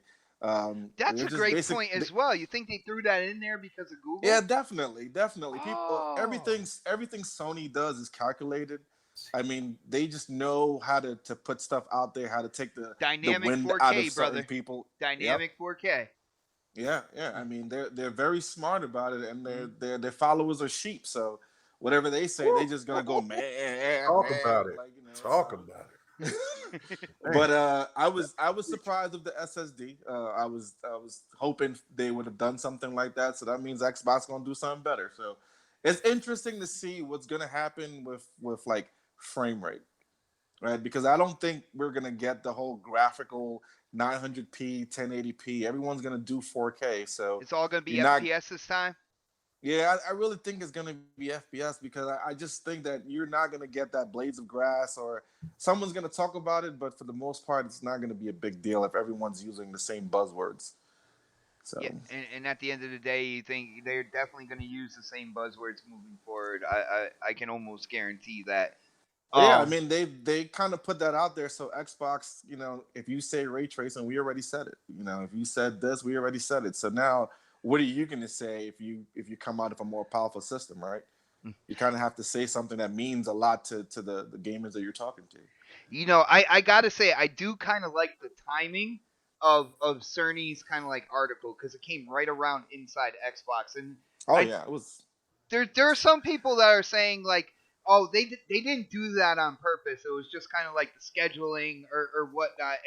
And you just said Sony's calculated. And if they don't know what they're going to show on Inside Xbox, if they only have an idea and they don't know what they're going to show, yeah, they're going to reach out to the media and they're going to drop some tidbits, that make it sound really good, even though if you've been looking into it, he didn't really say too much that was new. Do you think that like the whole timing of that thing was planned, or do you think it really was just at random a scheduling thing? I don't think it was too planned. I just think that Sony knows every time Xbox is dropping something, they're going to talk about sales, or they're going to talk about they're going to throw something out there so they could have news too. Like Me Too. It's a Me Too movement. Hold on for a second. K-Mega's over there showing his gameplay about this Mortal Kombat. I'm going to wear your ass out. Go ahead. What the hell is this little side-scroller game you're playing? What emulator are you playing that on, man? See, look at that. Why you gotta be filthy, man? Yeah, is it on an emulator? No, it's not on the emulator. It's Really? on the Xbox. Wait. Isn't this the game your lady was making fun of you? No, this is the game I was playing last night when we was on Xbox Live. Yeah, your lady was making fun of you for playing it. Making fun of me for playing it. I mean, it looked pretty. For the record, comes I out. played this game as gameplay like 3 months ago, just so you guys know. What's the name of this game? Oh! So wait. That's You're just that gameplay though. first, and then Mega plays it next. Yeah, he always So- plays it. so The way we're he's saying playing Mega Assassin's Creed steals right I now. ain't seen no Mega more steals It's like he's finally gameplay, getting around Mega to You know what? Assassin's Your Creed. shit was so forgettable. I didn't even know that you played this game. No, I probably won that week. That's probably what I didn't even know that shit. You lost to me as usual. Yo, Predator! yeah. I'll let you know how skewed the voting is. Yo, Pred can pretty much say what he wants. He's in the Dang. winner's circle this week, brother. Oh man, I'm I just wasn't saying. here That's last right. week, so it don't matter. Yeah. Ha- But yo, Wow. Dark, what do you think about the PS5? Oh, I don't think Hood was done though. I think I just cut him off and you Nah, just it's all good. It's all Oh, good. okay, all right, my bad. You know, we got to do this every week. We got to do this. Well, we are getting close to 9 o'clock and everything. I'm watching the time as well, so like I'm trying to kind of get everything forward here. Get the couple topics kind of like filled in before we go with the outros and whatnot. So Dark, what do you think about these specs, man? I know you're a big kind of like tech head. You want the most powerful system. You don't even really care about games. You just want to tout that power. So what do you think about the PlayStation 5 and what Mark Cerny said, man? I'm gonna take what he said with a grain of salt. Gee, why would you do that? I mean, I think they said the PS3 can run at 120 frames per second. They said the Pro was actually had more T flops than the X. Why would you take it with a grain of You gotta salt, realize that all these things that they say is good marketing. You know, you say certain things. I mean, yeah, All right, granted. hold on. I'm writing notes to may myself. seem Hold like on. Lying it may is good seem marketing. Got you. Okay, I got you. I'm gonna use that. it may seem kind of what do they call that when you false advertising? You know, Scandalous? it might seem like that, but it's not necessarily that. It's just sometimes it's I think he's just he's saying what he has to say. Oh, dude, PR I just had market. an epiphany, Dark. Dark, I just had an epiphany. Dude, Okay, go ahead. when he's saying 8K, when But it you won't comes let me down to finish, it, it's it fine. is gonna. No, you're gonna finish. You're gonna finish. But when they say 8K, what they're gonna do, it's gonna be upscaled and it's gonna be dynamic 8K.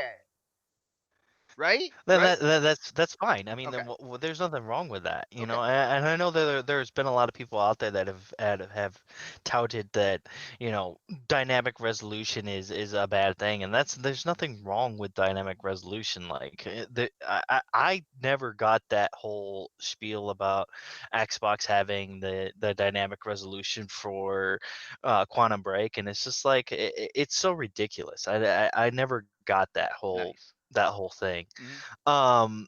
But I think what they're doing, it's very smart. I think them coming out right at this time is kind of like saying, hey, they're kind of showing their cards a little bit. I think they're kind of throwing jabs up at Google a little bit there, where because Google came out with the Stadia, and I think a lot of people were just kind of like, okay, what is this, kind of thing. And they And I stated think 8K.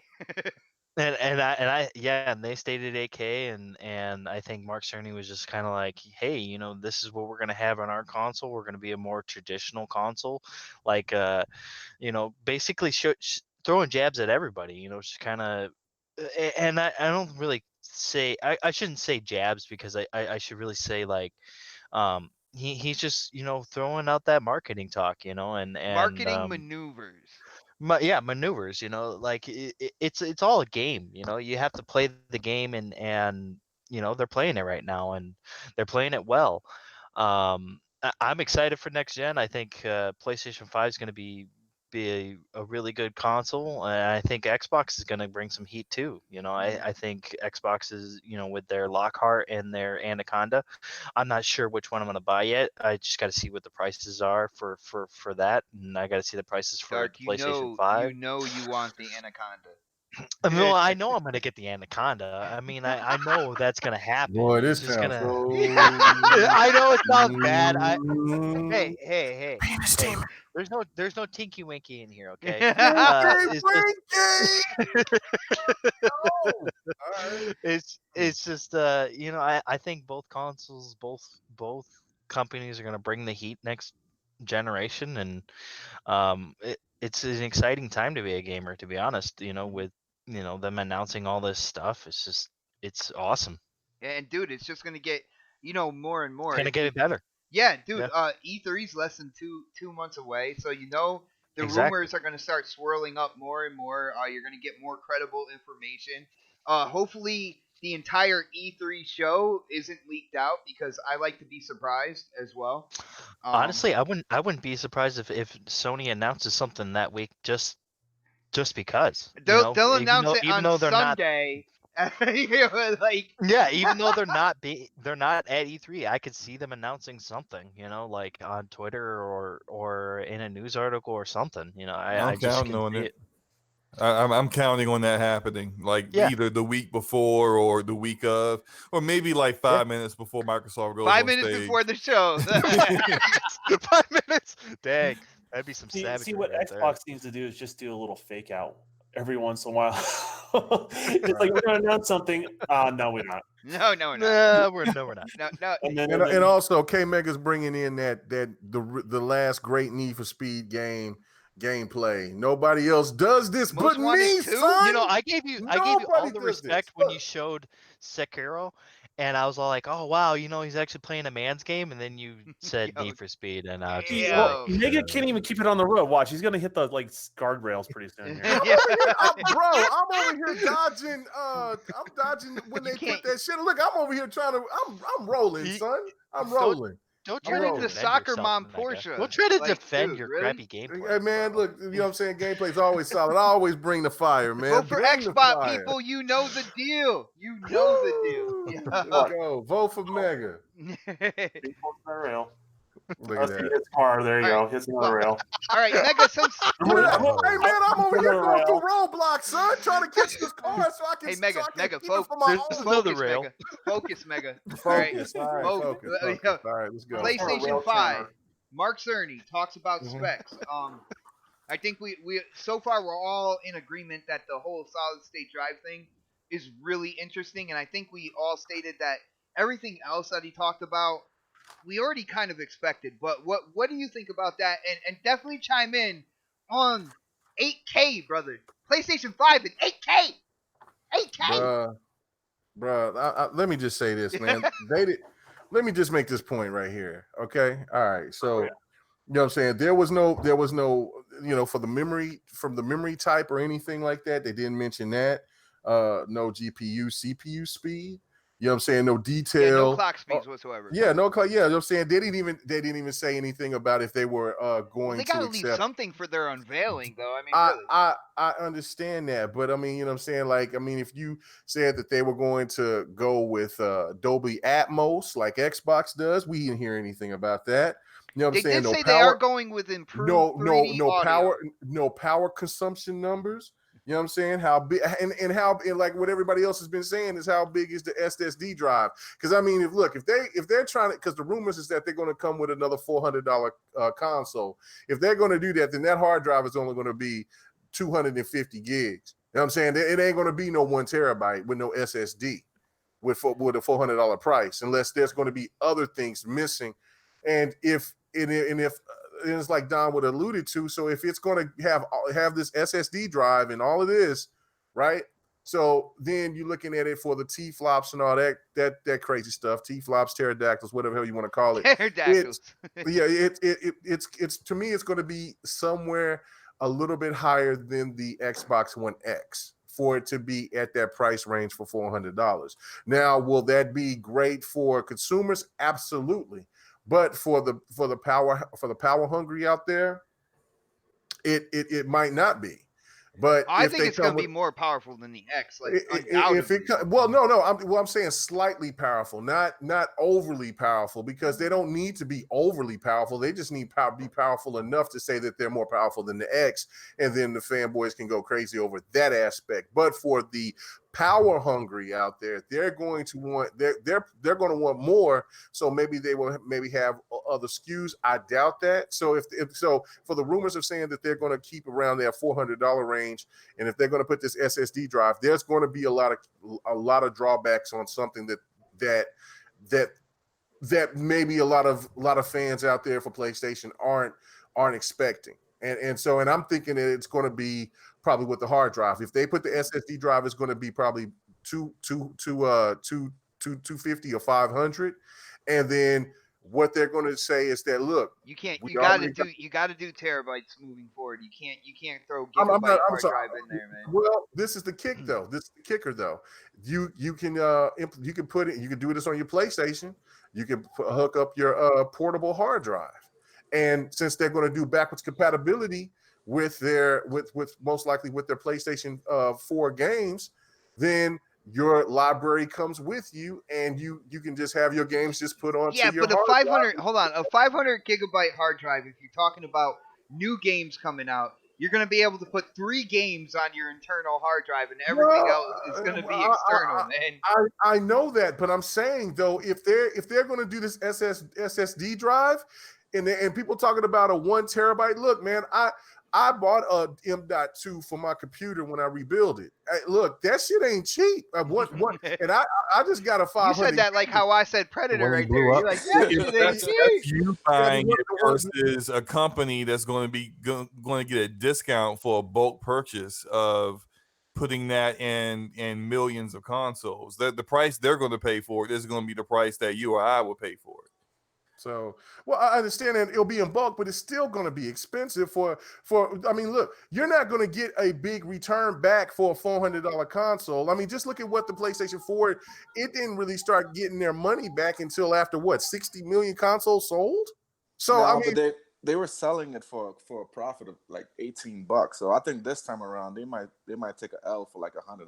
PlayStation can't take no L. They can't take no L. Well, this is the first time they did it. This is the first time they ever sold a system for a profit. So they're gonna take an L. Ooh, okay, good point. We'll see. I mean, look, it's a common practice to launch a system at cost or taking a loss initially, knowing that the internals of the system get cheaper over time and you're going to make money off of it. These companies, they don't make the majority of their money off of hardware anyway. Nintendo, they don't make any of their money off of hardware. It's all about software. Yeah, I understand that, but Nintendo did the same thing. Noof said the same thing. Who was it, Noof or was it Nemesis? I can't remember. I think, it was Noof.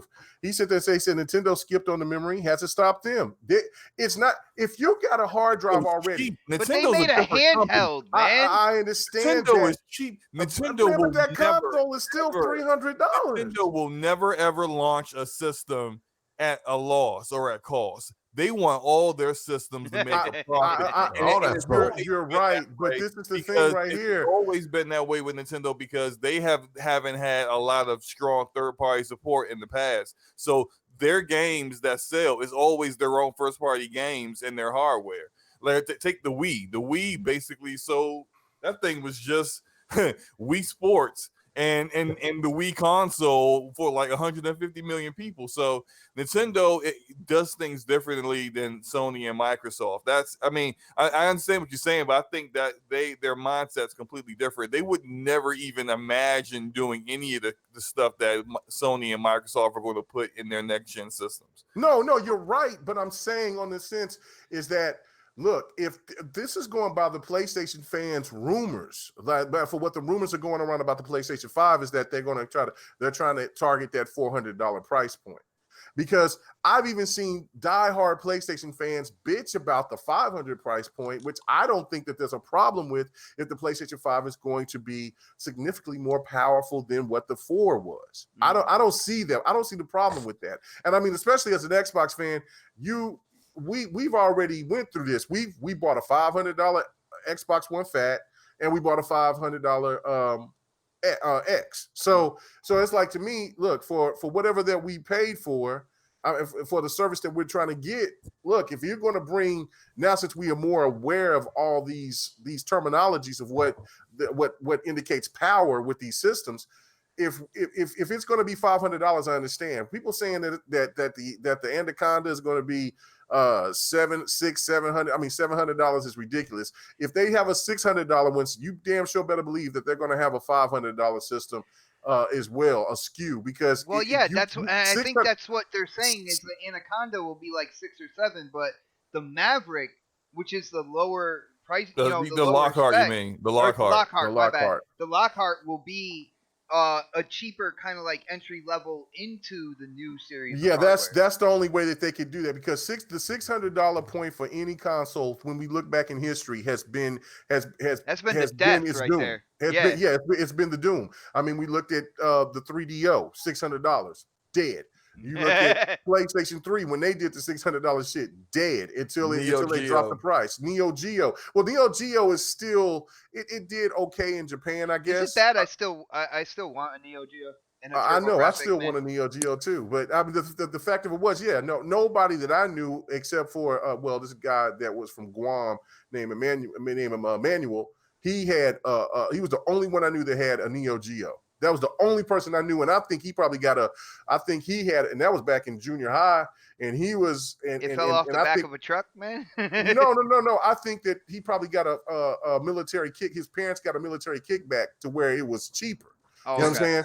So, you know what I'm saying? Ain't nobody I knew in the hood had no damn Neo Geo. No motherfucking body. I had one. I've never even seen one in a while. Oh, Hood had one. Oh, well, shit. Oh, I mean, you know what I'm saying? I've had. You better call yourself Suburbia, not Hood. I haven't missed a system, including all the nonsense that they came out with. When did you get it? When did you get it? I got it probably like 5 years after it came out there.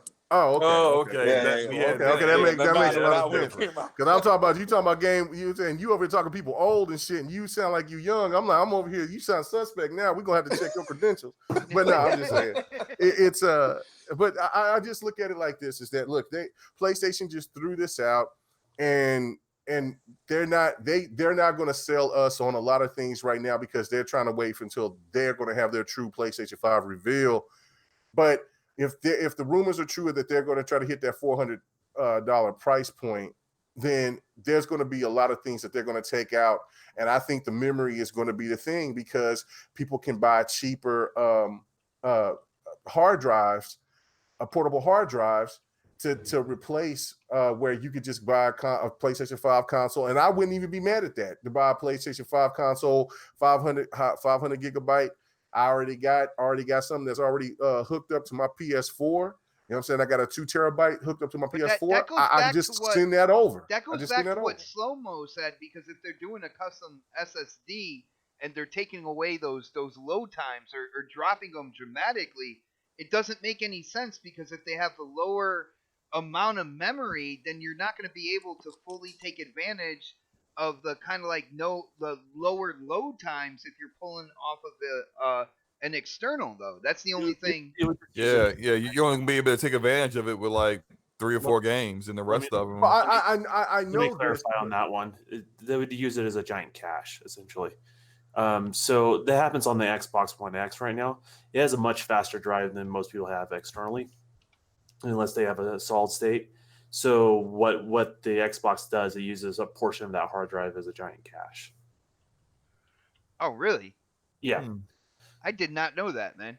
And that's why we have the Don on here, you know? So I wouldn't worry about that, like those sort of details. I wouldn't even worry about the numbers, obviously, because the numbers are flexible based on obviously what price they're trying to target, what they're able to actually hit via target.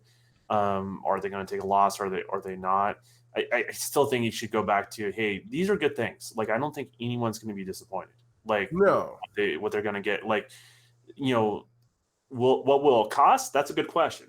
You know, I hope they can keep it reasonable. But we'll see where they land. I just think people just need to, like, these are the early talks where they're talking to the public, and just, you know, don't take a side yet. Just wait until you guys got a little bit more to go off of. Monkey. My bad. And just remember, like, all the speculation that was going about the Xbox One X, because of the fact that everybody was, oh, well, it's going to be more powerful than the Pro, then it's got to be $600-700. And if there was people saying $800-900 for the X. And then what happened? We found out that they did a customized chips deal, whatever. They still had Can you believe that? Yeah, The X Jaguar has cores, Jaguar cores. Yeah, and you know what I'm saying? Yeah. So, but they customize, but you know what? As I look at these games on this X, it's ridiculous how good they look. So it's, to me, it's just a thing of like, I agree with Don. Let's just sit back and wait to what they do. I'm just going by, there's somebody asking me, like, do you want the PlayStation 5 to be $400? No, I'm just going by what the rumors are going by. If it's $500, it's $500. If it's $400, it's $400. I mean, I will eventually cop a PlayStation. I've always owned a PlayStation, so I'm going to get one eventually. But the fact of it is that, look, I think that if it's going to be $400, there's going to be something that's going to be cut out if they're going to want to have the power and want to have a strong power narrative to compete against the X, or to even be comparable with the Anaconda. And that's something that the PlayStation fans want. If you make it $700 or $800, there's something that's going to be cut back, right? Like something always going to be cut back when you have a budget. That's why it's a budget, right? So, you know, it all depends on what they're able to use their buying power, and also as well. Like I'm excited. I think people are just getting way too invested on the side on something they haven't even spent money on. I just think it's getting interesting because we're starting to get we're starting to get tidbits of more information. Now, granted, what we got from Cerny, except for the solid state drive, it's something I think everybody, at least on this panel, had pretty much predicted anyway, and we predicted it on both sides as well. You know what I'm saying? But it was the safest bet, right? Like if you really look at AMD's roadmap and like where they're at, and you know, this wasn't like a weird thing where like what we got with the PS4 or the Xbox One X, where some things were on the verge, but we weren't quite sure what AMD was making or anything like this. This is kind of just all been out there. We know what's going on, and you guys are going to start seeing more of that. I mean, Bot knows I point him in the right direction behind the scenes all the time. Look for this. Oh yeah. And then so you know. Yeah. Like, so when I come up with something, it might not even be like there is stuff behind the scenes that kind of lead me to different directions. So when I say certain things, and granted I'm not right all the time, but you might want to listen a little bit. You know. I point him in the right direction to look. And let him find it. So I mean that's more or less what's going on there. But guys are going to be. I'm serious. Like what I saw, and I'm a hard guy to impress. As far as the performance profiles I was shown behind the scenes, guys are going to be happy. You guys are going to be like, okay, cool, we're moving on. And some of you guys that don't want to move on, well, you don't have to. All right. Well, Don, hold on. With that being said, there's people in the community. There's YouTubers out there who are, they're adamant, like especially lately, saying that the next gen is not going to be a huge jump, or the next series of hardware is not going to be a huge jump. Now, what would you say to that? Is that true, or are we seeing something that's really going to be eye-popping? That's a can of worms, because it's like everyone interprets that differently. Like, look at Knox, right? And like, Knox is not here to defend himself, but he would argue that. but he would argue, and he said it before, and like I'm not taking him out of context or anything like that. He said it before. He doesn't feel like the X was really just a little bit of a difference, right? What? He said he playing on the same type of listen here. That's totally fine. Like for him, that's his answer. Like I don't think that's a wrong answer for Knox, realistically. In the same token, we got K Mega over here, right? That it's night and day. So I think that's what we're going to be getting a little, honestly, going forward. Some people are going to notice the differences. Some people are not. One of the things I notice is working in ray tracing right now is having access to that stuff real time allows you to basically design stuff better when you turn ray tracing off. So you can kind of get an idea what it looks like with ray tracing on. And you can address lighting, you can address then you could go back and deal with the lighting system. Even if the game doesn't have ray tracing, but just having it on the development kit helps a ton with just getting better results from the artist. Wow. And that's a new tool that, like, before I had to render like a crazy ray tracing, I used to render and like I would walk away and like go make a sandwich and then come back, right? Now I don't have to do that. I can see it in real time, and I can see the differences when I turn it on versus turn it off. And so you'll get, even if you're not running ray tracing on a game, you're going to get better lighting because of it, because developers can be able to use it as a tool. And we're talking the whole entire art teams, not just me. So like, you're going to see some cool stuff going forward, and I think some people are going to notice it. Some people it's going to be less noticeable. It just depends on the individual. That is the most PC answer. And dude, you've had politically correct answers before, but that one right there, I gotta give you I'm gonna send you a trophy, world's greatest grandma or something like that, because that was the most PC answer I've ever heard from you. But still makes sense. I can't disagree. It still makes sense. But yeah, exactly. And here's the thing: like, there's some games that people argue is like Assassin's Creed Odyssey. I know some people are just like, yeah, it's not that beautiful. Other people will be in a party chat. Oh man, it's gorgeous, right?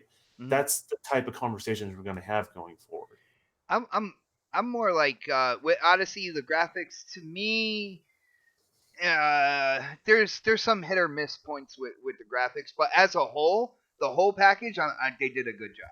It's a beautiful game. Like, I don't think anyone would argue it's an ugly looking game. No, it's not ugly game at all. There's moments where I'm both, where it's like, yeah, it's not as pretty as Origins, right? Like Origins kind of just threw you back, but then when you get in certain spots where the sun is, and then just the setting, and I'm like, whoa, this game is beautiful. So it's hit or miss, but this game is like, I would say like damn near 2-3 times bigger than Origin. So I mean. Mm-hmm. It's just not an Assassin's Creed, but that's another subject for another time. Yo, guys, we have gone over time, and I want to give. I don't get to talk. Huh? I don't get to talk on this subject. You're done, Fred. Go ahead. You're done, Predator. My bad. I missed two people. I'll make this quick. I don't even think. Hold on. I don't even think Dark talked about this topic. No, he did. He did. Because I queued him in as the guy who always loves power, doesn't even care about games. He just wants the powerful system. Yeah. I'll make it quick because I know it's late and some people gotta get those games in. So here's my thing on this whole PlayStation thing, right? All right, the whole 8K thing. I know Amazon or Google, one of the two, announced it with their little thing a while back in 8K streaming, but coming, But like, look at the prices for an 8K monitor or 8K TV, and holler back at me. That's all I'm gonna say. I'm gonna leave it at that. Like, you think you're in a game in 8K? That shit's like $4,000 right now. Like, maybe like 4 or 5 years on the road when the prices drop. That's what they're talking about. They're not talking about 8K like day one launch of the system, man. Yeah. But the thing is, in 4 or 5 years, guess what we'll have? A mid-gen refresh, baby. Exactly. So like, you think you're gonna get that now out the gate? That's bullshit. Most people aren't even PC gaming in that shit. I don't know anybody fucking PC gaming in fucking 8K like right now. So like, you think you're gonna get that on a console right now? Even streaming in a console right now? Fucking cable companies have not caught up to this shit yet. We're still doing fucking 1080p. So like, what makes you think you're in the game in this shit right now? So like, yeah, it's a nice little selling point, but I don't think it's gonna happen anytime soon. And I'm gonna leave it at that. Yeah, I'm gonna agree. I think it might have been Slow Mo. A couple other people on the panel. I think Hood News brought it up first. It's like with Google stating 8K 60 FPS like down the road. I think that is completely why Cerny threw 8K in there during the article. Like Hood said, they are strategic. They calculate their moves, and I think that is one of them right there. They once they saw what Google said, they're like, you know what? We can say that too. Let's fucking do it. All right. And they're gonna say that shit, and then they're gonna fall on their fucking faces because they can't do it. But it's okay, because every time they fall on their face, there's like a whole like mound of feathers right there to just catch them. Like, it doesn't. It doesn't. This is what they meant. It doesn't hurt them at all. So, yeah. But guys, great show tonight. I got to give a huge shout out to our special guests, and I am sorry, Dark, and I am sorry, Pred, for missing you guys. Our panel did extend pretty long, so I think I did pretty good as the moderator all the way through the show. But like a 40-year-old with a comb over, we got to get the plugs in, and we are gonna start with our special guest, Slow Mo. Like I said, it's been a long time coming. We've talked a couple times. I am glad you were able to make the show today. I hope it's not the last time. I know Saturdays are pretty difficult for you.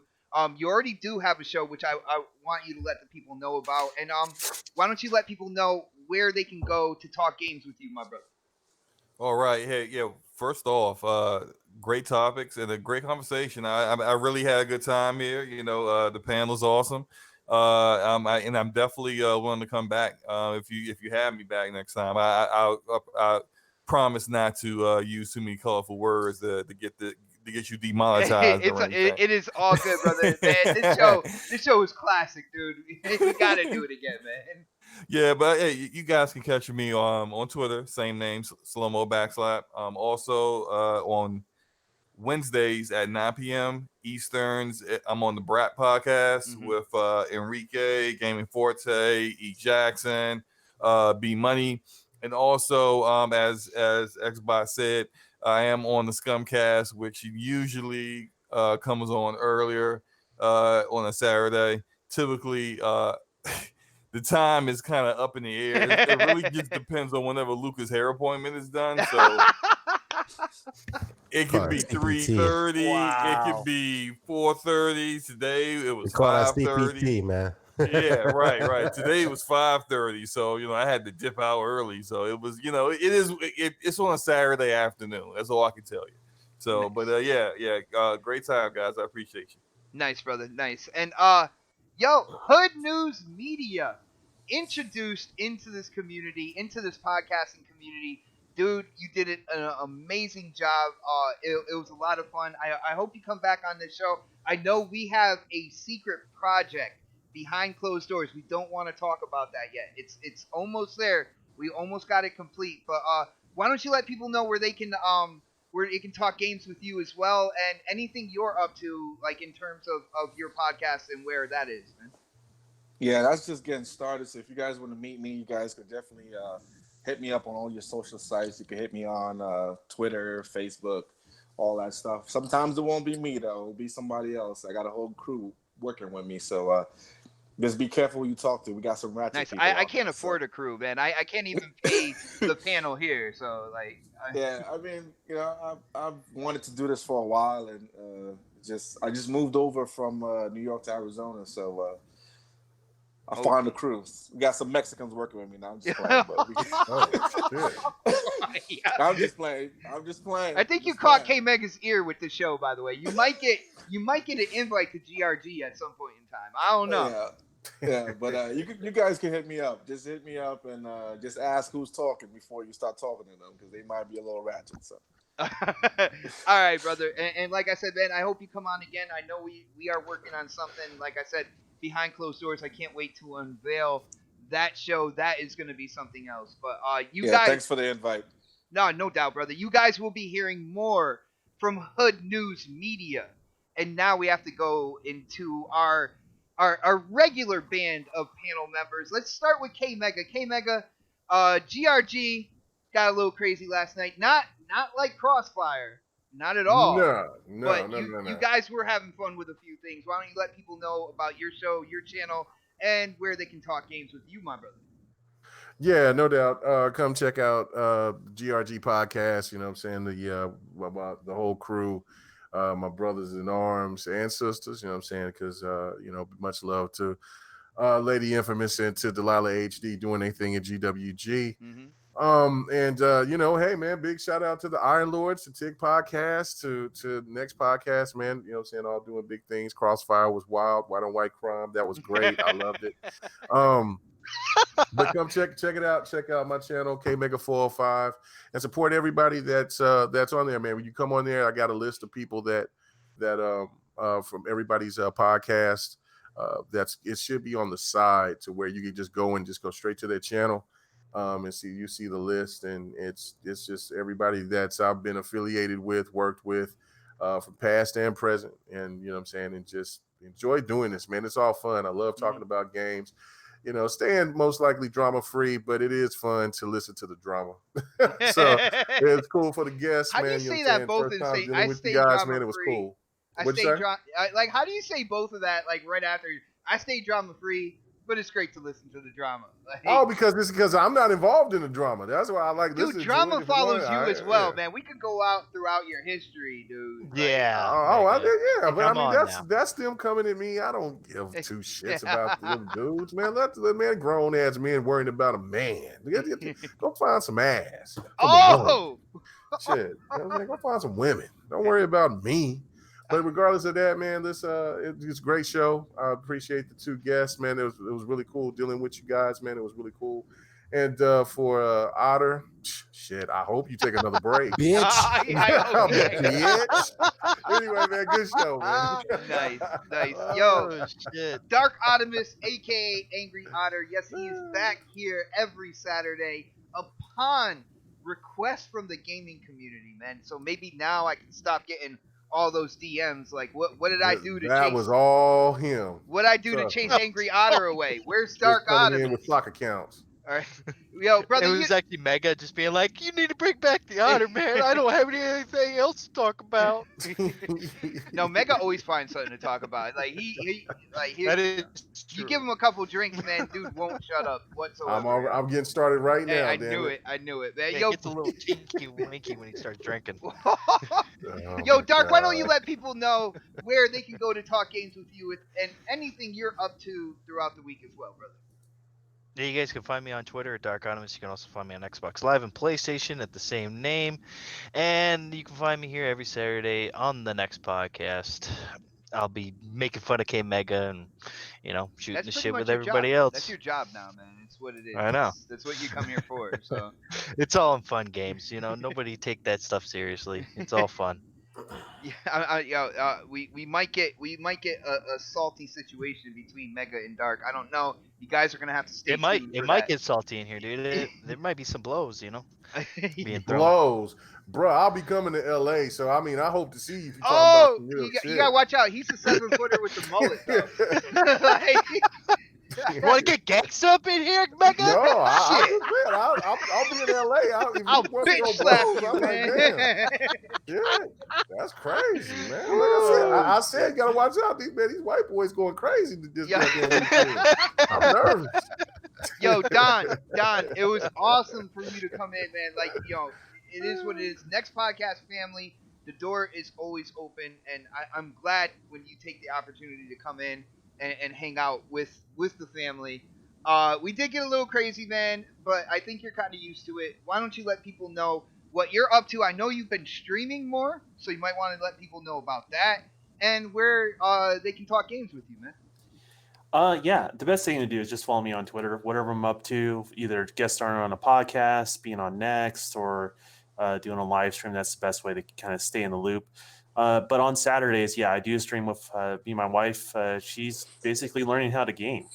She hasn't been a gamer since the 16-bit era, and she's kind of getting up to speed. And so starting off on Sea of Thieves. So that happened today, but if you missed it, it's all good. And Is she hiring a tutor to help her learn how to game now? no, she's putting up with me, which is I don't know. No, it's all Ninja. Ninja's done I was that. gonna say I don't know if she's gonna learn how to game from you, Don. I think you might. Everybody's learning how to game from Ninja. You know, is that what you do these days? Yeah, that's what it is. Yeah, my wife comes back with blue hair. I'm like, hell no.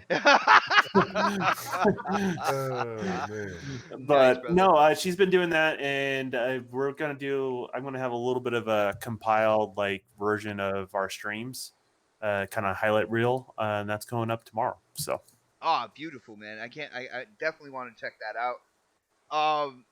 And like I said, it was great for you coming in, and I know sometimes that might not sound like, but I really mean I love when Dark wasn't here every weekend and then he showed up. It's always good. I love having a big panel of gamers with opinions. So when that happens, I can. To be honest, my wife was upset at her work because they were bugging her on her day off. So I just kind of ran in her hide. So that's mostly what happened. Dude, it's a double positive on that one, man. You name it in the hide. I didn't want to be caught in the crossfire. Nice. Now, everybody, this next panel member, this next gamer, I know he's gonna think I saved the best for last, and some people in the chat are gonna agree with that. But yo, Predator, why don't you let people know? Why? I'm gonna laugh like that every time, dude. Like that's that could be a thing, man. We got to get a shirt, Predator, in all capital letters. But Pred, why don't you let people know what you're up to, where they can go and talk games with you, and if you have any plans on being a special guest this coming week, man. Predator underscore H2S pretty much everywhere. Xbox Live, PlayStation, Steam, MySpace, Twitter, Facebook, Dude, you Instagram. got other people saying MySpace as well. You notice that, right? Like in Right. Sade Edition's out May 7th. Sade edition. Oh, shit. wow. Winning gameplay being shown right now. Make sure y'all vote for Pred. Not next week. Not this week, but next week. I'm Yeah, sorry. you can't do it this week. This week it's vote for Xbot week, is what it is. And let me see. Otto's still a bitch.